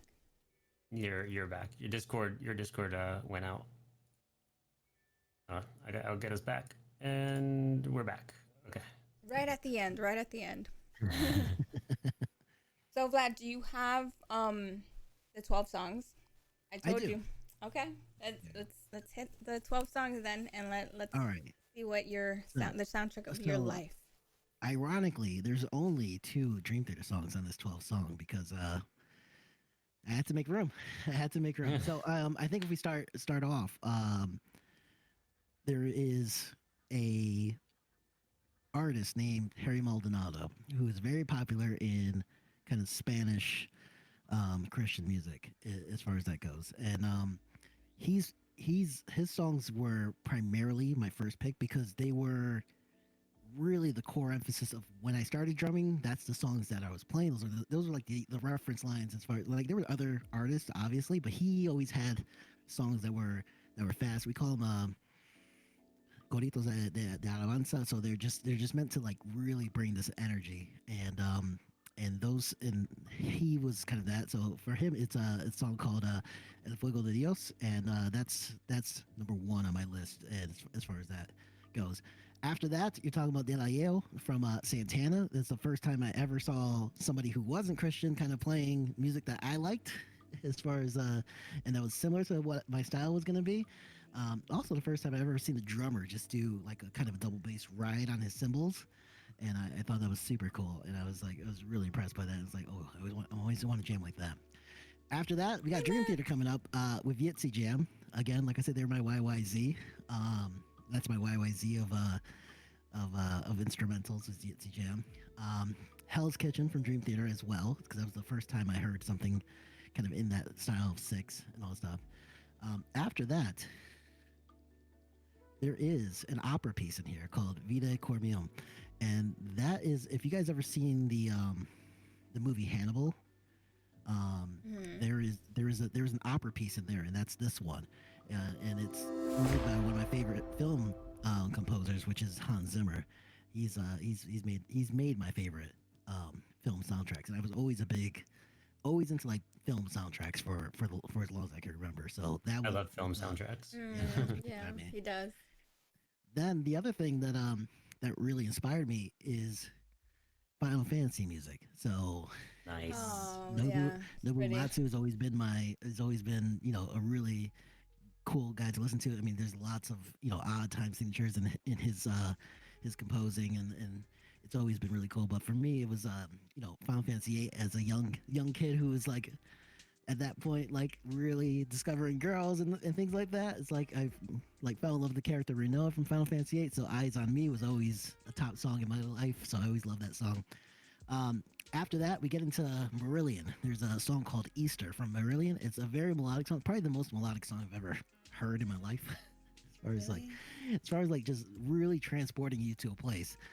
So Marillion, and then I would couple that with Flower King's Cosmic Circus. I've requested that a few times to certain people, but that's another song that just like it immediately like transports you to like another time. And those would be the two songs that would have made last as far as on this list, or if we did a third song.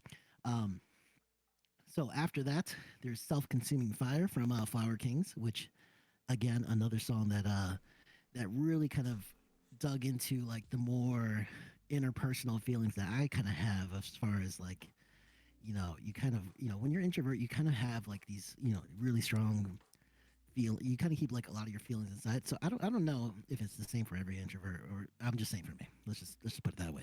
Okay. Me being an introvert, it made me focus a lot on the kind of feelings that I was suppressing rather than the feelings that I was expressing. So like joy was a feeling that I could express really well, but like any kind of like sorrow or kind of guilt or anything like that, that was always something that I felt like I had to suppress. And these songs are kind of like really good about kind of drawing that out of me. So that would be that. After that, we have "Way Out of Here" from Porcupine Tree. Another That's a song good that's, song. that's Yeah. it just hits me. It's like every time I listen to it, Yeah. it's like I'm immediately there on those train tracks, and it's like let's go. The Um, acoustic guitar piece on that's really nice. Yeah, absolutely. Keep it with the Porcupine Tree, Anesthetized. Is Oh, another that's one. one of my Oh. favorites. That's takes me Yeah. someplace else. Yeah, exactly. My favorite. It's for me, and that's the thing with me. It's like I always love those journeys that you're taking on, Yes. especially like the soundscapes that kind of start off. They just kind of set the mood right there. So Yeah, I you always, gotta have I that was always a big fan. melodicness and then like those changes, and it's a journey song, like I say. Yeah, it's Right, so right. good. That's one of my favorites too. Seize the Day by the Newsies, because we had to put the Newsies on here because they're important to my life. Yeah. And The Separated Man by Neil Morris. I gave you 13, a baker's dozen. It's the time. Hey, honorable mention counts. I But like the separated man reminds me a lot of Sacrifice Sons as far as the way it's structured to a certain point.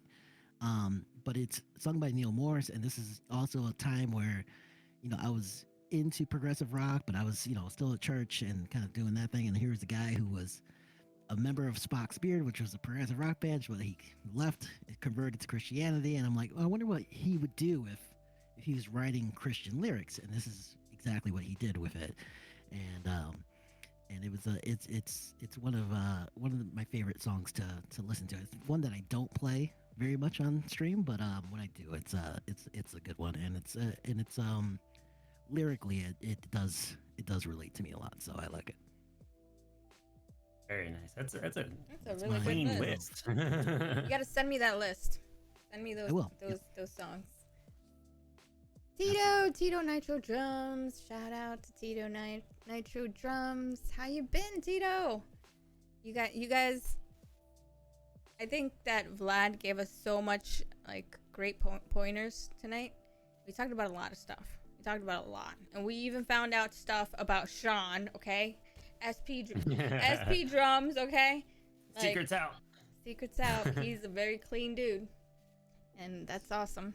So, yeah, we had a lot of great conversations tonight, and I'm so grateful that you came and gave us this time and space to get to know you more and, get to just know what makes you, as a drummer, as a person, as a content creator, as someone that like shows up and streams, whether you're having a not so good day or having a great day, you still show up and you really try to uplift everyone. And I noticed that too. And you're fun. You're definitely fun. Yeah, we try to be. I can't wait to one day meet you at TwitchCon so we could, go get some food that doesn't make us sick. Listen, you guys are right there. You guys are right there close to the city, so I could just drive. I could just take the bus or the Oh train. yeah, we can meet up. Yeah. Oh yeah. Sure. So if we do have, even if it's like just a few people, we'll definitely have some kind of meetup this summer with some drummers. I know Benny's also in New York, but he's up there. He's up there. He's not in the city. Yeah, he's close to like Buffalo area. Yeah, but if we can Do get like it a weekend, people get like a room somewhere or something. We'll meet up at like the park and hit up a bar somewhere. So yeah, we'll do something fun. There's always something to do in the city, you know? Absolutely. So, I was looking at potential reads. I'm looking. Any suggestions from you, Vlad? Ooh, let me just take a quick look because I didn't look at all. I don't see a lot of drummers on tonight. I see the violin chick. And see I also David, Thomas. David Thomas. Well, have we rated Thomas? Thomas Not for a while. Not for a while. We could go to Thomas. Yeah, I don't see. For some reason, I've seen a lot of drummers, take kind of a little bit of a break because a lot of things are happening. Whether they're having their babies or they're taking like a little break to refine their. I think it's also important during this period for people to kind of not freak out because there's been a big like recent drop in like viewership and all this stuff, and it's like you got to realize people are coming out of this quarantine life, Yeah, getting their shots and going back to real life, so it's less time to spend on stream. So yeah, I know there's been a ton of people who are just like, what's going on? Am I doing something wrong and whatnot? It's like most likely not. It's just the way it goes sometimes. Yeah, I've noticed my time has been cut off because I'm going to the office more often now. So, and it's busy season for me. So it's like I can't hang out as much as I would like to. Oh, Dabs is on. Dabs, I've never rated him and he rated me, so we should go there. Okay. Yeah, he rated me the last stream I was on, so yeah. Perfect. Beautiful. Let's go say hello to Dabs. Do you want to set it up? Or do... I could, yeah. Let me see. I don't know. Let me see. Oh, we need a good read command, actually. I have this read, and then I'll give you another read. For... Alright, I'm ready to go. Alright, guys. Give love to the next streamer that we're gonna go read. Another awesome drummer. Super chill, super cool. And I hope to see you on the next stream. We're gonna tomorrow have a meditation session at noon with Talamir. So if you guys are into that stuff, we had a really good time last time. Get centered and get some love too, and send out. So I do that too on Tuesdays at noon. And next week we have I Suck Drums. That's gonna be on the podcast 7 p.m. Eastern time. So that's gonna be next Monday. So let's go to this raid, guys. Thank you so much. I appreciate every single one of you guys. Thank you, Vlad. You're awesome. Yes. Thank you, Vladrek, for being part of this. When is your next stream and schedule so we can go hit up your next stream? It'll probably be either Wednesday during the morning, so around 11 a.m. Eastern time, or it'll be Saturday at around 3 p.m. Eastern. All right, awesome. Nice. Well, make sure you follow this man if you're not following him already. And if you are, follow him again. Double follow. Yeah. All right, guys. See you next time. All right, guys. Be good to each other. Much love.